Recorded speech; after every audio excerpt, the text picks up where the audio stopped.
देखिए जो पुराने हैं उनका बेसिक हो चुका है। बेसिक मतलब नंबर क्या होता है, कैलकुलेशन क्या है, ये हो चुका है। और जो नए बच्चे हैं वर्ग 2 वाले, मैथ्स वाले जो हैं, नया नया ऐसा मैं क्लास चालू नहीं कर सकता कि 2-2 घंटे फिर से नया समय दे पाऊँ, क्योंकि ऑलरेडी बहुत सारी क्लासेस रहती हैं। तो जो नंबर क्या होता है, कितने टाइप का होता है, और जो थोड़ा बेसिक कैलकुलेशन सिखाया हो वो आप लोगों को मैं अलग से करा दूंगा। क्योंकि अब वर्ग 2 में आप सभी जानते हैं कि गणित का वेटेज बहुत ज्यादा रहेगा। अगर आप गणित विषय से हैं तो मान लीजिए आपको 70 नंबर का गणित मिलने वाला है, 70 नंबर का गणित मिलेगा। तो जहां से जितना मिलता है, जैसे मिलता है उसको अच्छी से पढ़िए। 2 बार 3 बार आपको पढ़ के बैठना है, तब स्पीड मेंटेन हो पाएगा। एकदम क्लियरली बोल रहा हूं, क्योंकि ये 70 नंबर का जो वेटेज कर दिया है, अगर मैं वर्ग 2 की बात करूं, शिक्षक की, वर्ग 2 की अगर मैं शिक्षक की बात करूं गणित विषय से, तो 70 नंबर का गणित आने वाला है, 70 नंबर का। और बचे 30 नंबर में आप जानते हैं 10 का सीडीपी है, 5 का हिंदी है, 5 का इंग्लिश है, 5 का कंप्यूटर है और 5 का सामान्य ज्ञान है। तो इधर का तो कुछ ज्यादा इंपॉर्टेंस अब बचा नहीं है। मेन जो आपको काम करना है वो गणित विषय पे काम करना है। 70 प्रश्न आएंगे गणित विषय के, 70 प्रश्न। ऐसा ही सुनने में आ रहा है, जो नवभारत पेपर में जो पूरा का पूरा ऐसा छपा हुआ था, और भी न्यूज़पेपर में जो खबर आई थी वहां पर एकदम क्लियरली बताया गया था कि 70 जो प्रश्न रहेंगे वो गणित के रहेंगे, 70 प्रश्न। और समय तो 2 ही घंटा रहेगा, क्योंकि व्यापम का तो स्ट्रक्चर फिक्स है कि 100 प्रश्न देगा, 100 अंकों का, समय 2 घंटा रहेगा, सही उत्तर के लिए 1 नंबर देगा, गलत के लिए 0.25 माइनस करेगा। तो व्यापम का ये सब तो फिक्स है ही पहले से, कि सही उत्तर के लिए 1 नंबर दे रहा है, गलत के लिए 0.25 माइनस कर रहा है। 100 प्रश्नों के लिए समय आपको 2 घंटे का दे रहा है, समय 2 घंटे का। तो समस्या यहां पर वर्ग 2 वालों के लिए ये हो गई है कि अब 2 घंटे में आपको ये 70 प्रश्नों को डील करना है। 2 घंटे में ये 70 प्रश्न सोचिए।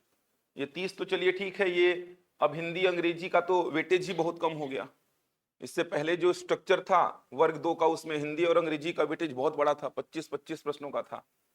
जनरल नॉलेज का, सामान्य ज्ञान का वेटेज बहुत कम हो गया, इसको पढ़ने की आवश्यकता ही नहीं है अब तो, ऐसा लग रहा है।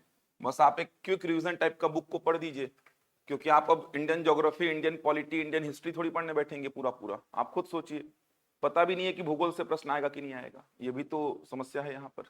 5 ही प्रश्न आना है, जिसमें पूरा का पूरा भारत का सामान्य अध्ययन, छत्तीसगढ़ का सामान्य ज्ञान और करंट अफेयर सब कुछ मिला जुला के 5 प्रश्न आने हैं। अब ये भी तय नहीं है कि भारत के भूगोल से प्रश्न आएगा कि नहीं आएगा, देखा जाए तो ये भी तय नहीं है कि संविधान से कितने प्रश्न आएंगे, इतिहास से कितने आएंगे, छत्तीसगढ़ के किस सेक्शन से आएंगे, करंट अफेयर का आएगा कि नहीं आएगा, अर्थव्यवस्था का आएगा कि नहीं आएगा। तो मेन जो आपको अब काम करना है ना, वर्ग 2 वालों को अब जो काम करना है वो अपने विषयों पे काम करना है। अब अपने विषयों पे काम करना है वर्ग 2 वालों को, ये मान के चलिए। अब इन 70 प्रश्नों को आपको डील करना है, और वो भी मान के चलिए 1.5-2 घंटे में, 1.5 से 2.25 घंटे में। क्योंकि बचे 15-20 मिनट में आप इन 30 प्रश्नों को भी डील करने वाले हैं। तो 1.5 से 2.25 घंटे में आपको इन 70 प्रश्नों को डील करना है। और आप सभी जानते हैं कि आप लोगों की स्पीड क्या है मैथ्स में। 70 प्रश्न बहुत बड़ी बात हो गई है। आप सभी जानते हैं स्पीड बहुत कम है, खास करके छत्तीसगढ़ के बच्चों की स्पीड गणित में बहुत कम है। तो 70 प्रश्न को डील करना 1.5 घंटे, 1.25 घंटे में बहुत बड़ा टास्क हो गया है अब। तो ये तभी हो पाएगा जब 2 बार 3 बार 2 बार 3 बार एक एक टॉपिक को रगड़ रगड़ के पढ़ोगे आप, मतलब रटा जाए ऐसा पढ़ना है आपको। क्वेश्चंस का लेवल मुझे नहीं लगता कि बहुत ज्यादा टफ आएगा, बहुत ज्यादा टफ नहीं देगा क्वेश्चन का लेवल को, 10वीं तक का ही रखेगा। आपने अगर सिलेबस देखा होगा जो सोशल मीडिया पे चल रहा है, वहां पर लिखा हुआ है इन 70 प्रश्नों में सबसे पहले गणित का इतिहास लिखा हुआ है। वो पेडागोजी वाला सेक्शन हो गया। चलिए ये तो कम से कम 10 प्रश्न जो है ये पेडागोजी वाला सेक्शन होगा, तो ये थ्योरेटिकल पार्ट हो गया गणित का इतिहास। इसके बाद आप देखे होंगे 10 प्रश्न लिखा है अंक गणित से, इसके बाद 10 प्रश्न लिखा है बीज गणित से, 10 प्रश्न लिखा है ज्यामिति के, 10 प्रश्न लिखा है क्षेत्रमिति के, 10 प्रश्न लिखा है त्रिकोणमिति के, और 10 प्रश्न लिखा है सांख्यिकी के। ऐसा लिखा है। तो इनमें 60 प्रश्न तो पूरे न्यूमेरिकल प्रॉब्लम वाले ही दिख रहे हैं। 10 प्रश्न आप बोल सकते हैं कि चलिए ये 10 प्रश्न जो है ये थ्योरेटिकल होंगे, गणित के इतिहास से संबंधित ये 10 प्रश्न थ्योरेटिकल होंगे, पेडागोजी वगैरह वाले होंगे। लेकिन ये बचे अंक गणित के 10 प्रश्न, बीज गणित, ज्यामिति, क्षेत्रमिति, त्रिकोणमिति और सांख्यिकी, इधर पे तो न्यूमेरिकल प्रॉब्लम आएंगे। तो स्पीड को मेंटेन करना पड़ेगा। अब मैं जैसा बोल रहा हूं वैसा काम करिएगा, जितना जहां जहां बुलाऊंगा वहां वहां पढ़िएगा, एक्स्ट्रा जितना बोलूंगा सब पढ़िए बैठ के, जितना एक्स्ट्रा बोलूंगा बैठ के पढ़ने उतना एक्स्ट्रा बैठ के पढ़िए। इवन मंडी सब इंस्पेक्टर का एग्जाम अगर आप दे रहे हैं या व्यापम का कोई भी एग्जाम आप दे रहे हैं तो जितना ज्यादा पढ़ सकते हैं उतना ज्यादा पढ़िए, एक ही चीज को बार बार पढ़िए। देखो मैं एकदम क्लियरली बता रहा हूं कि आपका क्लास नोट्स जो है, जो आप क्लास नोट्स बनाने वाले हैं, जो आपका क्लास नोट्स जो है और प्रैक्टिस सेट जो है, लगभग 90% क्वेश्चंस आते हैं यहां से, लगभग 90%। इवन सीजी टेट का पेपर देखिएगा, जो पढ़ाया था जो बोला था वैसे ही क्वेश्चंस आए हैं, बस कथन कारण के क्वेश्चंस थोड़े ज्यादा आ गए हैं। बाकी आप देखेंगे तो क्लास नोट्स के हूबहू क्वेश्चंस आए हुए हैं, जो पुराने बच्चे उनके नोट्स को देखिएगा हूबहू क्वेश्चंस मिल जाएंगे आपको, बस कथन कारण के क्वेश्चंस की संख्या ज्यादा थी, वहां पर वो समस्या पैदा हुई थी। तो मैं बोल रहा 90% क्वेश्चन तो आपको मेरे क्लास नोट्स और प्रैक्टिस सेट से मिल ही जाएंगे, गारंटीड बोल रहा हूं।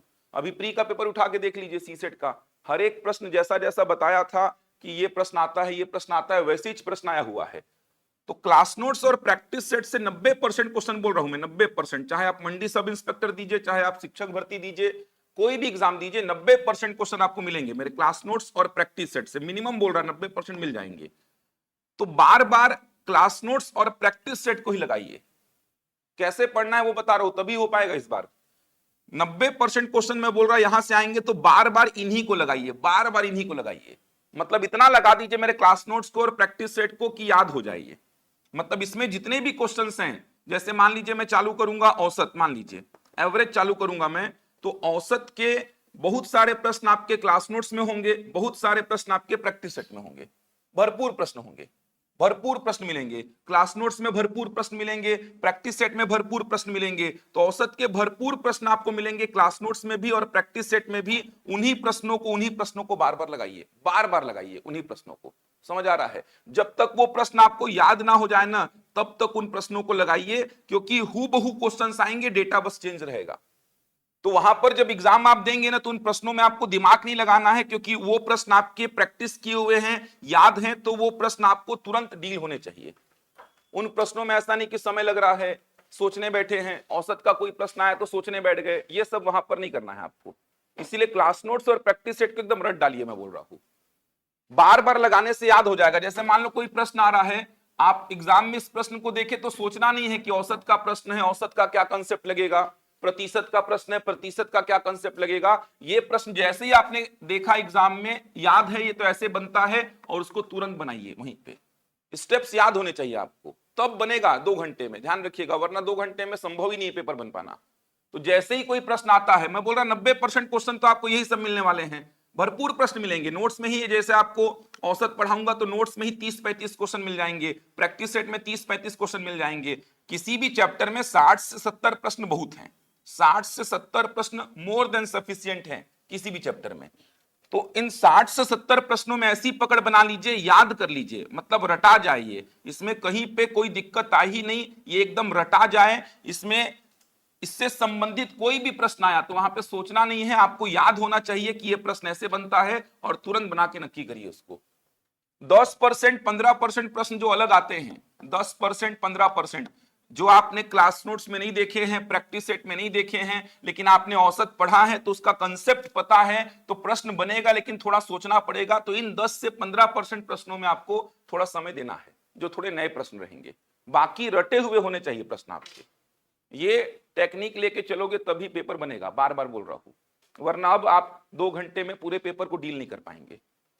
तो प्रैक्टिस सेट और नोट्स को रट डालिए। देखो समझ में तो आएगा पूरा, मैं पढ़ाऊंगा यहां पर तो समझ में पूरा आएगा, कंसेप्ट एक एक सीखेंगे आप। ऐसा क्लास में रटने वाला कोई चीज नहीं आएगा, पूरा एक एक चीज याद रहेगा। तो क्लास नोट्स और प्रैक्टिस सेट को एकदम अच्छी तरीके से पहले बनाइए, समझ के बनाइए। उसके बाद बार बार 2 बार 3 बार क्लास नोट्स के प्रश्नों को ही, प्रैक्टिस सेट के प्रश्नों को ही लगाइए। कोई नया बुक के पीछे मत भागिए कि सर ये तो लगा चुका हूं मैं, क्लास नोट्स के क्वेश्चन हो चुके हैं मेरे, प्रैक्टिस सेट के क्वेश्चन हो चुके हैं, तो कुछ नया करने के लिए कुछ नई बुक्स खरीद लिए हैं। मत करो वो सब काम। जब मैं बोल रहा हूं कि यहीं से मैक्सिमम पोर्शन आपका एग्जाम में कवर हो जाएगा, यहीं से मैक्सिमम चीजें आएंगी, तो इसको रट डालो ताकि 90% क्वेश्चन, 85% क्वेश्चन में आपको समय ना देना पड़े, वो देख करके ही लगे कि हाँ ये तो आपने कराया था सर, हमने पढ़ा है, ऐसे ऐसे बनता है। वहां पे ये नहीं कि सर औसत का कंसेप्ट सोचने बैठ रहा हूं मैं, कि प्रतिशत का कंसेप्ट सोचने बैठ रहा हूं। समय लगना ही नहीं चाहिए, आपको तुरंत प्रश्न को देख करके समझना है कि सर ये तो आपने पढ़ाया था, ऐसे ऐसे बनता था, बना दिया, सोचा ही नहीं मैं इस प्रश्न के पीछे। 85-90% क्वेश्चन आपको ऐसे डील करने हैं। 10 से 15% क्वेश्चन हो सकते हैं थोड़े अलग आए, जो आपने प्रैक्टिस सेट में नहीं लगाए हैं, नोट्स में आपके नहीं है, लेकिन आपने चैप्टर को पढ़ा है, औसत आपने पढ़ा है, प्रतिशत आपने पढ़ा है, तो क्वेश्चंस आपसे बनेंगे, लेकिन थोड़ा समय लगेगा, तो इसमें समय देना है। बच्चे क्या करते हैं, पूरे के पूरे 70 प्रश्नों में समय देने बैठ जाते हैं, कहां से डील हो पाएगा फिर। बार बार बोल रहा यही काम करना है, वर्ग 2 वालों को तो खास करके, जो वर्ग 2 वाले हैं, खास करके वर्ग 2 वालों को तो यही करना है, जो शिक्षक की तैयारी कर रहे हैं। तो मैं थोड़ा बेसिक पढ़ा चुका हूं, कथन कारण के प्रश्नों की संख्या थोड़ी ज्यादा रहेगी, अब ध्यान रखिएगा क्लास में। कथन कारण के कुछ प्रश्न डील कराऊंगा मैं, क्योंकि कथन कारण के प्रश्न बहुत ज्यादा पूछे जा रहे हैं, तो कथन कारण के प्रश्नों को कराऊंगा मैं। ये प्रश्न थोड़े ज्यादा पूछे जा रहे हैं, जैसे शाम में जो मेरा बैच चल रहा है वहां पे कथन कारण के बहुत सारे प्रश्न करा रहा हूं। कथन कारण के प्रश्नों को डील करना कोई बड़ी बात नहीं है, वो थोड़ा सा हुआ बन गया है बच्चों के बीच में कि कथन कारण के प्रश्न गणित में कैसे सॉल्व करें, क्या करें, लेकिन थोड़ा सा डीप नॉलेज होगा ना तो प्रश्न आपसे बन जाएंगे। थोड़ा सा डीप नॉलेज आपको चाहिए होता है, थोड़ा सा डीप नॉलेज अगर आप लेके चल रहे हैं। जैसे शाम वाले बैच में परिमेय और अपरिमेय संख्या को लेकर के बहुत सारे प्रश्न कराया था, कथन कारण के, परिमेय संख्या और अपरिमेय संख्या को लेकर के, रैशनल और इरैशनल नंबर को लेकर के कथन कारण के भरपूर प्रश्न करा रहा था उनको, और सब बना रहे थे। तो अप्रोच थोड़ा पकड़ लेंगे ना कथन कारण के प्रश्नों का, तो बनने लगेंगे वो। पीएससी में तो पैटर्न चेंज नहीं किया, पीएससी तो वैसे ही पूछ रहा है। अभी भी एग्जाम हुआ था पीएससी का, प्री का, सीसेट का पेपर देखे होंगे, जैसा पढ़ते हैं, मतलब जैसा चले आ रहा है पेपर का पैटर्न वैसे ही था, लेकिन व्यापम ने चेंज कर दिया है। व्यापम का भी पेपर हुआ था, टेट का एग्जाम हुआ था, इससे पहले अमीन पटवारी हुआ था, और भी एग्जाम्स हुए हैं, तो वहां पर थोड़ा कथन कारण के प्रश्नों की संख्या ज्यादा दिखाई दे रही है।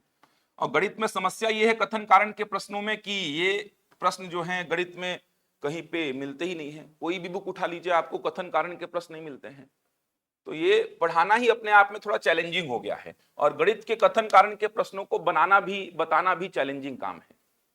बहुत आराम से कथन कारण के प्रश्न को बना नहीं सकते आप गणित में, तो प्रैक्टिस करेंगे अपन, देखना थोड़ा सा प्रैक्टिस में आएगा नहीं, हर चैप्टर में 10, 12, 15 प्रश्न करेंगे कथन कारण के। अच्छा, कथन कारण के प्रश्नों को करने का फायदा ये भी है कि पकड़ और मजबूत होगी आपकी। जो टॉपिक रहेगा जिसके कथन कारण के प्रश्न अपन करेंगे, तो वहां पे पकड़ और मजबूत हो जाएगी आपकी। तो पढ़ेंगे एक एक करके पूरा, लेकिन जो नए बच्चे हैं उनको मैं बता देना चाहूंगा कि संख्या क्या होती है, कितने प्रकार की होती है, ये पढ़ा चुका हूं, थोड़ा बेसिक कैलकुलेशन सिखा चुका हूं, तो वो आप लोगों को बाद में कराऊंगा मैं। अभी जो कंसेप्चुअल चैप्टर्स हैं उस पर काम चालू करूंगा मैं। ये जो बेसिक बताया हूं, ये बेसिक जो बताया हूं संख्या के बारे में और कैलकुलेशन का, ये मैं अलग से आप लोग को पढ़ा दूंगा, जो छूटा हुआ पोर्शन है। अभी मैं कंसेप्चुअल चैप्टर चालू करूंगा, जैसे औसत हो गया, प्रतिशत हो गया, लाभ हानि हो गया, जहां से क्वेश्चंस गारंटीड आएंगे। और जो वर्ग 2 वाले हैं गणित वाले, अभी सिलेबस कुछ क्लियर तो है नहीं, बस ऐसा कुछ मेंशन था जो मैं आप लोगों को बता रहा था। अब आप जानते ही हैं गणित के इतिहास में थ्योरेटिकल पार्ट आएगा, अंक गणित में यही सब आएगा, औसत, प्रतिशत, लाभ हानि, समय दूरी, समय कार्य, यही सब आएगा। बीज गणित में आप जानते हैं क्या आएगा, बहुपद वगैरह जो पढ़े हैं आप, पॉलिनोमियल, बहुपद, रैखिक समीकरण, वर्ग समीकरण, जो बचपन में पढ़े होंगे आप। इसके अलावा जो बीज गणितीय सूत्र पढ़ते हैं, ए प्लस बी का होल स्क्वायर, ए प्लस बी का होल क्यूब, वो सब पूरा कवर करना पड़ता है। ज्यामिति में आप जानते ही हैं, ज्यामिति और क्षेत्रमिति क्या है ये आप जानते ही हैं भली भांति। ज्यामिति में जो फिगर्स हैं उनके रिलेशंस, उनके प्रॉपर्टीज को पढ़ना है। क्षेत्रमिति में उनके एरिया का, पेरीमीटर का, ये सब कैलकुलेशन करना है, उनके वॉल्यूम का कैलकुलेशन करना है। त्रिकोणमिति आप जानते ही हैं, त्रिकोणमिति पढ़ते नहीं है बच्चे, क्योंकि व्यापम में, पीएससी में रहता नहीं है ये, लेकिन वर्ग 2 में पढ़ना पड़ेगा आपको त्रिकोणमिति, लेकिन 10वीं स्तर तक का ही त्रिकोणमिति आपको पढ़ना पड़ेगा। और सांख्यिकी में आप जानते हैं क्या पढ़ना है आपको, pie chart, bar graph, line graph, माध्य, माध्यिका, बहुलक, परिसर, क्रमचय, संचय, प्रायिकता, ये सब कवर करना है। तो अभी देखा जाए तो कुछ सिलेबस क्लियर नहीं है कि अंदर में क्या क्या पढ़ना है डिटेल में, इसीलिए मैं अभी अंक गणित वाले सेक्शन पे काम चालू करवाया था। अंक गणित का जो सेक्शन है इस पे काम चालू करवाया था। अब इसमें जो जो गारंटीड आएगा वो पहले पढ़ा रहा हूं। जैसे संख्याओं के बारे में जानकारी आपको होनी ही चाहिए, कैलकुलेशन आपसे बनना चाहिए। इसके बाद जो आएगा जैसे औसत गारंटीड आएगा, प्रतिशत आएगा ही, लाभ हानि आएगा ही, समय दूरी समय कार्य ये सब आएगा, तो इन्हीं पे पहले काम करवा रहा हूं। जो छूटा हुआ सेक्शन है आप लोगों का उसको मैं अलग से कराऊंगा। अलग अलग से मैं 2-2 घंटे के नए नए बैच नहीं ले पाऊंगा क्योंकि बहुत बड़ा टास्क है पढ़ाना, खास करके वर्ग 2 वालों को। कथन कारण के प्रश्नों में दिक्कत नहीं आएगी आप लोगों को, ये मैं श्योरिटी के साथ कह रहा हूं। 1-2 कथन कारण के प्रश्न बता रहा हूं मैं जो शाम वाले बैच में कराया था। जो पुराने बच्चे बैठे हैं, जो पढ़े हैं, उनको तो रिकॉल भी हो जाएगा। परिमेय अपरिमेय संख्या को लेकर के गारंटीड पूछेगा, देखना कथन कारण का प्रश्न परिमेय अपरिमेय संख्या को लेकर के। 1-2 प्रश्न बता रहा हूं मैं जिससे थोड़ा डर खत्म होगा आपका। रैशनल इररैशनल नंबर आप लोग पढ़ के बैठे हैं, जो पुराने बच्चे बैठे हैं रैशनल इररैशनल नंबर पढ़ के बैठे हैं आप लोग, याद है ना? परिमेय अपरिमेय संख्या ऐसा पढ़ के बैठे हैं। थोड़ा सा देख लो, समझ में आएगा, थोड़ा कॉन्सेंट्रेट करना। कथन कारण के 1-2 प्रश्न बता रहा हूं मैं आपको, जो लिखवाऊंगा क्लास में वही सब नोट्स में लिखना है, कुछ अलग नोट्स नहीं बनाना है आप लोग को। जैसे परिमेय संख्या की परिभाषा क्या बताया था, याद है? जिसको P/Q में आप लिख पाए वो क्या है परिमेय। इतना तो सभी जानते होंगे, और मैथ्स बैकग्राउंड वाले हैं तो फिर तो जानते ही होंगे। इतना लिखवाया हूं, एक एक पॉइंट लिखवाया हूं पुराने बच्चों को। परिमेय संख्या के बारे में बताया था कि वे संख्याएं जिनको P/Q के रूप में आप लिख पाए, जहां P और Q होता है पूर्णांक, इंटीजर्स, और Q 0 के बराबर नहीं होना चाहिए। ऐसा बहुत सारा पॉइंट्स इसमें लिखवाया था। अपरिमेय संख्या के बारे में क्या लिखवाया था? जिसको P/Q के रूप में आप नहीं लिख पाएंगे, जिसको P/Q के रूप में आप नहीं लिख पाएंगे। गारंटीड प्रश्न आएगा, इधर से देखना, व्यापम के एग्जाम में तो खास करके आएगा। बहुत सारे प्रश्न आए हुए भी हैं। अभी जो अपेक्स बैंक का एग्जाम हुआ था सहकारिता वाला, वहां पे प्रश्न भी आया था। तो परिमेय संख्या के बारे में बताया था कि वे संख्याएं जिनको P/Q के रूप में आप लिख पाए, और अपरिमेय संख्या के बारे में बताया था वे संख्याएं जिनको P/Q के रूप में आप नहीं लिख सकते। P/Q के रूप में किसको नहीं लिख सकते, याद है? ये तो ठीक है कि P/Q के रूप में जिसको नहीं लिख पाएंगे वो क्या है, अपरिमेय। लेकिन P/Q के रूप में किसको नहीं लिख सकते, बोलो? P/Q के रूप में किसको नहीं लिख सकते हैं? जैसे एग्जांपल बताओ एक आध। √2, √2 को मैं P/Q के रूप में नहीं लिख सकता। √3 को मैं P/Q के रूप में नहीं लिख सकता। √5, √6, √7, √8, √10 ऐसे नंबर्स को मैं P/Q के रूप में नहीं लिख सकता। अपरिमेय संख्या के बारे में पढ़ाया था कि वे संख्याएं जिनको मैं P/Q के रूप में नहीं लिख पाऊंगा वो कहलाएंगी अपरिमेय संख्या। किसको P/Q के रूप में नहीं लिख सकता? तो सामान्यतः वर्गमूल में जो संख्याएं होती हैं इनको P/Q के रूप में नहीं लिख सकता। क्या वजह थी कि वर्गमूल 2 को मैं P/Q में नहीं लिख पाऊंगा? तो वर्गमूल 2 को P/Q में नहीं लिख पाऊंगा, इसकी वजह क्या थी? इसका मान अपन ने देखा था, तो इसका मान जो था वो इस प्रकार का कुछ आया था, याद आ रहा है? कभी खत्म ही नहीं होता। कहने का मतलब नॉन रिपीटिंग, नॉन टर्मिनेटिंग, मतलब कि विदाउट रिपीटेशन। देखो ना, अलग अलग अंक आते हैं, अलग अलग अंक आते हैं, कभी खत्म ही नहीं होते। दशमलव के बाद अलग अलग अंक आते हैं और कभी खत्म ही नहीं होते, मतलब non repeating non terminating, non repeating non terminating nature की वजह से मैं √2 को P/Q में कन्वर्ट नहीं कर सकता। यह बताया था, समझ आ रहा है? Non repeating non terminating. सोचो, दशमलव के बाद अलग अलग अंक हैं, और कितने अंक हैं? अनंत। √2 का वैल्यू निकाल के देखना, आगे जाके भाग विधि से सिखाऊंगा वर्गमूल निकालना। तो वर्गमूल 2 का जब वैल्यू में निकाला तो 1.41421356 अलग अलग अंक आ रहे थे, अलग अलग अंक। और कितने अंक? अनंत अंक। इसी को बोलते हैं non repeating non terminating. Non repeating का मतलब कि रिपीट नहीं हो रहा है, और नॉन टर्मिनेटिंग का मतलब खत्म ही नहीं हो रहा है। समझ आ रहा है? नॉन रिपीटिंग नॉन टर्मिनेटिंग इसी को बोले थे। तो इसी नेचर की वजह से √2 को मैं P/Q में कन्वर्ट नहीं कर पाऊंगा, क्योंकि सोचो ना, अनंत अंक है दशमलव के बाद, अनंत अंक, और अलग अलग अंक हैं, अनंत अंक हैं और अलग अलग अंक हैं। इसी वजह से √2 को मैं P/Q में कन्वर्ट नहीं कर पाऊंगा।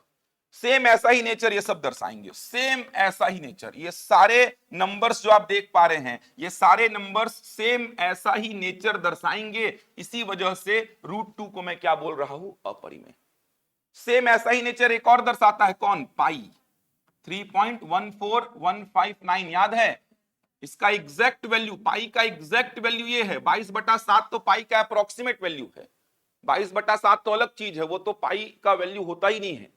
पाई का एग्जैक्ट वैल्यू ये होता है 3.14159। अलग अलग अंक, अलग अलग अंक आ रहे हैं। कितने अंक हैं, अनंत। अलग अलग अंक आ रहे हैं और कितने अंक हैं, अनंत। सेम √2 के जैसा बिहेवियर दर्शा रहा है। इसी वजह से पाई को भी P/Q में कन्वर्ट नहीं कर सकता। तो देखा जाए ना, तो अपरिमेय का मतलब जिसको मैं P/Q में कन्वर्ट नहीं कर पाऊंगा, किसको नहीं कर पाऊंगा, सामान्यतः वर्गमूल में जो संख्याएं होती हैं इनको, और साथ में पाई को। क्यों नहीं कर पाऊंगा, क्योंकि ये सारे नंबर्स जो हैं ये non repeating, non terminating behaviour show करते हैं। समझ आ रही बात। अब देखना, एक प्रश्न लिख रहा हूं, ये सारी बातें लिखवाया हूं। तो जो नए बच्चे हैं चिंता मत करो, ये सब अलग से बताऊंगा मैं आप लोग को, अलग से समय निकाल के ये सब कवर करा दूंगा। बहुत ज्यादा लेक्चर नहीं हुए हैं। देखो, अब एक प्रश्न बता रहा हूं मैं आपको, सेंट्रल के एग्जाम में पूछा गया था। अरे सेंट्रल के एग्जाम को ही तो कॉपी मार रहा है। सेंट्रल के एग्जाम के जो क्वेश्चन है उन्हीं को कॉपी मार रहा है व्यापम। कथन कारण के एक एक प्रश्न मेरे को मिले हैं, जितना भी मैंने पिछले महीना भर में सर्च किया ना क्वेश्चंस को, सेंट्रल के एग्जाम में जो जो क्वेश्चंस पूछे गए कथन कारण के, उन्हीं को उठा उठा के व्यापम दे रहा है। जैसे एकदम हूबहू डेटा था एक 0/-2, हूबहू डेटा। ये सेंट्रल के एग्जाम का एसएससी का पूछा गया क्वेश्चन था। 0/-2 एक परिमेय संख्या है, ऐसा कथन में बनाया था। इसी को नगर सैनिक में पूछा था, इसी को, सेम इसी को नगर सैनिक में पूछा था।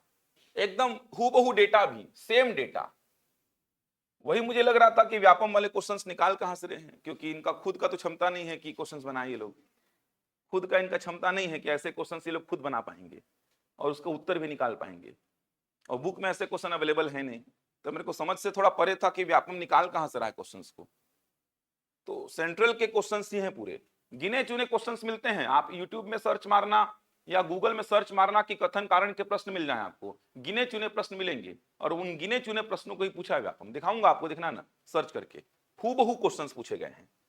जैसे एक प्रश्न आया था सेंट्रल में परिमेय और अपरिमेय संख्या का, क्या आया था, 5 + √2, 5 + √2 एक परिमेय संख्या है। समझना प्रश्न को, अपरिमेय लिख लो। 5 + √2 एक अपरिमेय संख्या है। 5 + √2 इज एन इर्रेशनल नंबर। कारण में क्या लिखा था, एक परिमेय और एक अपरिमेय, एक परिमेय और एक अपरिमेय संख्या का योग हमेशा अपरिमेय होता है, ऐसा लिखा था कारण में। सेंट्रल के एग्जाम का प्रश्न है ये। कथन बोला 5 + √2 एक अपरिमेय संख्या है, फिर कारण बोला एक परिमेय और एक अपरिमेय संख्या का योग हमेशा अपरिमेय होता है। अब आपको ऑप्शंस जानते हैं कैसे मिलते हैं, कथन सही है, कारण भी सही है और व्याख्या भी हो रही है। कथन सही है, कारण सही है, व्याख्या नहीं हो रही है। कथन सही है, कारण गलत है, कथन गलत है, कारण सही है। ऐसे ऑप्शंस रहते हैं, ये तो फिक्स ऑप्शंस ऐसे रहते हैं। प्रॉब्लम कब होता है, जब दोनों सही हो जाते हैं, तब प्रॉब्लम होता है। तो कथन कारण के प्रश्नों को बनाने का अप्रोच बता रहा था आप लोग को। सबसे पहले क्या करो, इंडिविजुअल चेक करो, इन दोनों को अलग अलग प्रश्न मान के चेक करो। पहले तो दोनों में से कोई एक गलत हो जाएगा तो अपना मामला सेटल हो जाएगा, फिर तो टेंशन खत्म। अगर दोनों में से कोई एक गलत हो गया तो फिर तो अपना टेंशन भी खत्म हो जाएगा। दोनों में से कोई एक गलत हो गया तो फिर तो व्याख्या करने वाली बात ही नहीं आएगी ना। दोनों में से कोई भी एक गलत हुआ तो व्याख्या वाली तो बात ही नहीं आएगी, या तो ऑप्शन सी करेक्ट होगा या तो ऑप्शन डी करेक्ट होगा। तो पहले तो आप क्या करो, दोनों को इंडिविजुअल चेक करो। इंडिविजुअल का मतलब समझ आ रहा है, ये एक अलग प्रश्न है और ये एक अलग प्रश्न है। दोनों को अलग अलग प्रश्न मान के पहले तो चेक किया जाता है। चलो चेक करते हैं। पहला प्रश्न, 5 + √2 एक अपरिमेय संख्या है, सही है कि नहीं है? सही है, सही है ना। √2 अपरिमेय क्यों था, इस नेचर की वजह से √2 क्या था, अपरिमेय। अब इसमें 5 अगर मैं जोड़ भी दूंगा तो भी तो नेचर वही रहेगा ना। सोच पा रहे हो क्या बोल रहा हूं? √2 अपरिमेय क्यों था, non repeating, non terminating nature show करने की वजह से। तो √2 अपरिमेय इस नेचर की वजह से था, इसमें अगर मैं 5 ऐड भी कर दूंगा तो नेचर तो वही रहेगा ना यार। इसका मतलब 5 प्लस √2 क्या है, एक अपरिमेय संख्या है, मतलब ये कथन क्या है, सही है। व्याख्या की बात ही मत करो, अभी आप इंडिविजुअल चेक करो कि दोनों कथन बोल रहा हूं, दोनों अलग अलग कथन इंडिविजुअल तौर पे सही है कि नहीं है। तो पहला कथन तो सही है। अच्छा, ये सही तभी सोच पाएंगे आप जब आपको √2 अपरिमेय क्यों है ये पता रहेगा।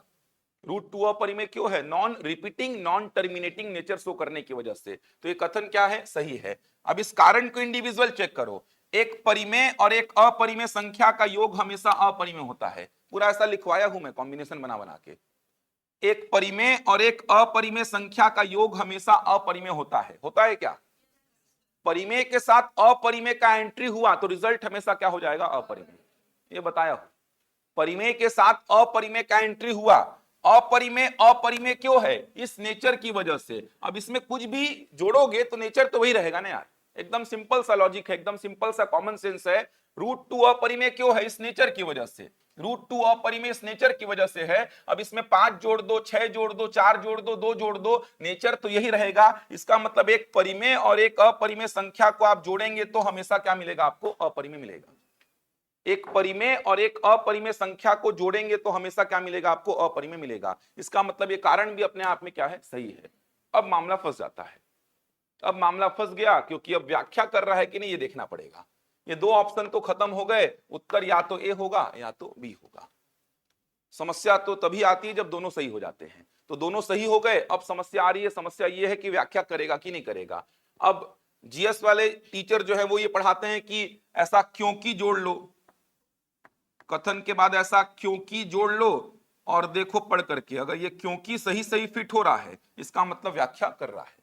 तो गणित में थ्योरेटिकल पार्ट में तो ऐसा कर सकते हैं, न्यूमेरिकल पार्ट में ऐसा नहीं कर पाएंगे। जैसे ये थ्योरेटिकल पार्ट है तो थ्योरेटिकल पार्ट में तो आप ये क्योंकि जोड़ करके देख सकते हैं, लेकिन न्यूमेरिकल पार्ट में ऐसा क्योंकि वगैरह जोड़ने से काम नहीं चलने वाला। जैसे ये थ्योरेटिकल पार्ट था तो यहाँ पे क्योंकि ऐसा जोड़ करके देख लीजिए, 5 प्लस √2 एक अपरिमेय संख्या है, क्योंकि एक परिमेय और एक अपरिमेय का योग हमेशा क्या होता है, अपरिमेय। इसका मतलब व्याख्या कर रहा है। समझ पा रहे हैं। लेकिन न्यूमेरिकल पार्ट जैसे चालू हो जाएगा ना तो वहां पे ये क्योंकि वगैरह जोड़ने से काम नहीं चलेगा। ये एक अपरिमेय संख्या है, क्यों है, आपको कथन के सत्यता की जांच करते समय इस पॉइंट का कहीं पे यूज हुआ क्या, बिल्कुल हुआ है। इसका मतलब कारण व्याख्या कर रहा है।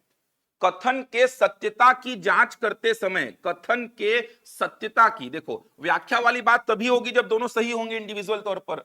अब कथन के सत्यता की जांच करते समय, इस स्टेटमेंट के सत्यता की जांच करते समय इस पॉइंट का कहीं उल्लेख हुआ क्या, बिल्कुल हुआ है।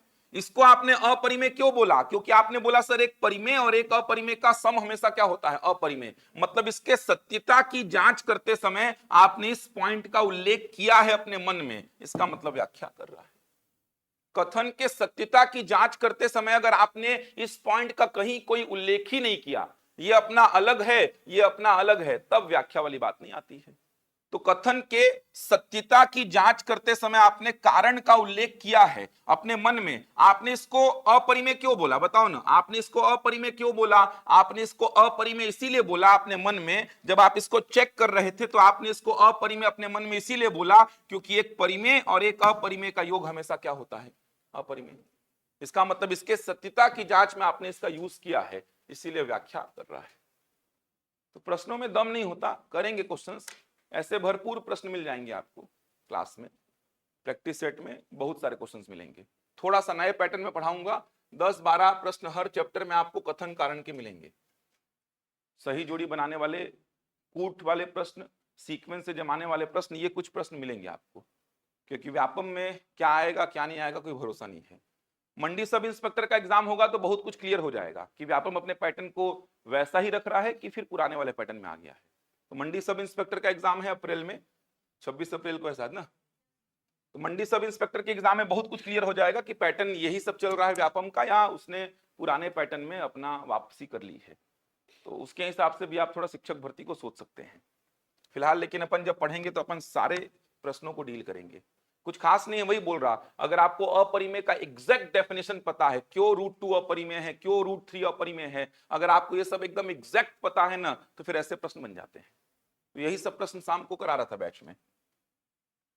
तो चालू करते हैं, नए चैप्टर से काम चालू करेंगे। जो छूटा हुआ है, थोड़ा सा छूटा है, बहुत ज्यादा नहीं छूटा है। संख्याओं के बारे में जानकारी और कैलकुलेशन, ये छूटा है जो नए बच्चे हैं उनके लिए, तो इस पे काम कराऊंगा। अब देखो ये अंक गणित वाला सेक्शन चल रहा है अपना, अंक गणित वाला सेक्शन चल रहा है ये। तो अंक गणित का सेक्शन जो चल रहा है उसमें मैंने संख्याओं के बारे में जानकारी बता दी है और कैलकुलेशन सिखाया है। अब उसके बाद कंफर्म नहीं है कि क्या क्या इसमें रहने वाला है, लेकिन जो गारंटीड रहेगा ही, जैसे औसत प्रतिशत लाभ हानि, ये तो रहेगा ही, इसीलिए औसत प्रतिशत लाभ हानि पे काम करवा दे रहा हूं। अब इस बीच में अगर सिलेबस जारी हो जाता है, उम्मीद तो है कि जल्दी जारी कर देगा, इस महीने में सिलेबस जारी हो जाता है तो और क्लियर हो जाएगा। इसके अलावा जो मंडी सब इंस्पेक्टर वगैरह का एग्जाम दे रहे हैं, पुराने बच्चे जो है मंडी सब इंस्पेक्टर का एग्जाम अगर दे रहे हैं, या जो नए बच्चे हैं, जैसे दोपहर में कल दोपहर में 3:30 बजे से या 4 बजे से क्लास लूंगा ज्योमेट्री मेंसुलेशन का। एक्स्ट्रा क्लासेस ऐसी चलती है मेरी, ये 3:30 बजे या 4 बजे से अभी लगातार चलेंगी, ये 2-2 घंटा ज्योमेट्री मेंसुलेशन। तो जिनको पढ़ना है, बैठना है, आके बैठो, जितना बैठोगे जितना पढ़ोगे ना उतना फायदा मिलेगा। तो क्लासेस में बता दूंगा, आपकी क्लास में चलेगी, वो आगे चल के आएगी, लेकिन मैं बोल रहा कि जितना जहां से मिलता है ज्ञान वो लेते चलो। और मेरे क्लास में बैठ के, ये तो मैं आपको श्योरिटी के साथ कह सकता हूं कि आप किसी भी क्लास में बैठो, चाहे मैं कुछ भी पढ़ा रहा हूं, अगर आप ढंग से थोड़ा ईमानदारी के साथ बैठे तो समझ में तो आ जाएगा आपको। चाहे आप बेसिक पढ़े हो नहीं पढ़े हो, आपको सीधे मैं ज्यामिति क्षेत्र में पढ़ा हुआ तो भी मैं समझा लूंगा, मेरे में इतनी क्षमता है, अगर आप ईमानदारी से बैठे हैं तो कल से क्लास लूंगा, ये टाइमिंग आपको बताते रहूंगा मैं। जिनको करना है ऑफलाइन आके कर लो, जिनको करना है। ये सब जितना करोगे ना, इधर से जुगाड़ उधर से जुगाड़, बार बार एक ही चीज को 2-2 बार 3-3 बार पढ़ के बैठ जाओगे ना, तब अंदर से ऐसा फील आएगा कि रटा गया है सर, इतना पढ़ दिए हैं कि अब 70 का 70 प्रश्न बनाने की क्षमता रखते हैं। वर्ग 2 वालों को तो खास करके बोल रहा हूं। और व्यापम के जो एग्जाम्स टारगेट कर रहे हैं, वहां पर भी मैथ्स का वेटेज बहुत बड़ा है, 20-20 प्रश्न आएंगे। मंडी सब इंस्पेक्टर में भी 20 प्रश्न आएंगे। तो कल से ये शायद शेड्यूल चालू होगा मेरा, 4 से 6 के आसपास चलेगा डेली। अभी ये कुछ दिन तक खत्म होते तक 4 से 6 2-2 घंटा डेली चलेगा। ये तो चलेगा ही क्लास, ये तो सिस्टमेटिक जो आपका चल रहा है वो डेली चलेगा ही 2 घंटा। एक्स्ट्रा क्लासेस ऐसी मेरी चलती है ज्यामिति क्षेत्रमिति की, शुरुआत करूंगा कल से। तो शेड्यूल आप लोग को बताते रहूंगा, जिनको बैठना है आके बैठिए। मैं यही बोल रहा हूँ कि जितना जुगाड़ लगाएंगे इधर उधर से उधर उधर से, जब क्लास में वापस से पढ़ाऊंगा आपको ज्यामिति क्षेत्रमिति, तो रटा हुआ रहेगा। बस जो अपडेट रहेगा मेरा, जो नए नए क्वेश्चन रहेंगे उनको बनाना है आपको। ये करना पड़ेगा आप लोग को, तभी एग्जाम निकलेगा, वरना बहुत मुश्किल है। और पढ़ने वाले बच्चे ले जाएंगे, जिनका बहुत स्पीड अच्छा है वही ले जाएंगे वर्ग 2 में। बाकी ये क्लास रेगुलर चलेगा आपका। औसत से चालू कर रहा हूं काम में, औसत प्रतिशत लाभ हानि, ये 3 चैप्टर अभी टारगेट कर रहा हूं मैं। जो बेसिक बचा हुआ है, जो नए बच्चे हैं उनका मैं कराऊंगा। लिखिए औसत,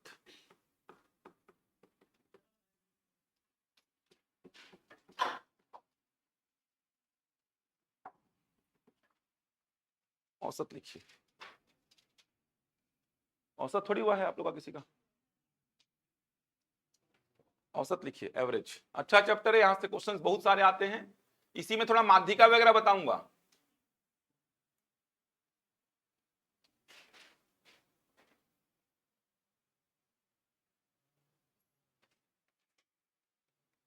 ऑनलाइन वालों का भी कुछ जुगाड़ लगाऊंगा मैं ज्यामिति क्षेत्रमिति के लिए। औसत से चालू कर रहा हूं, औसत प्रतिशत लाभ हानि, ये 3 चैप्टर लाइन से लूंगा और यहां से प्रश्न आएंगे ही, ध्यान रखिएगा। समझ में सब आएगा। जो कैलकुलेशन छूटा हुआ है, जो नंबर छूटा हुआ है, जहां पे जो आवश्यकता पड़ेगी मैं बताऊंगा ही, तो उसका प्रॉब्लम नहीं आएगा, उसका चिंता मत करिए।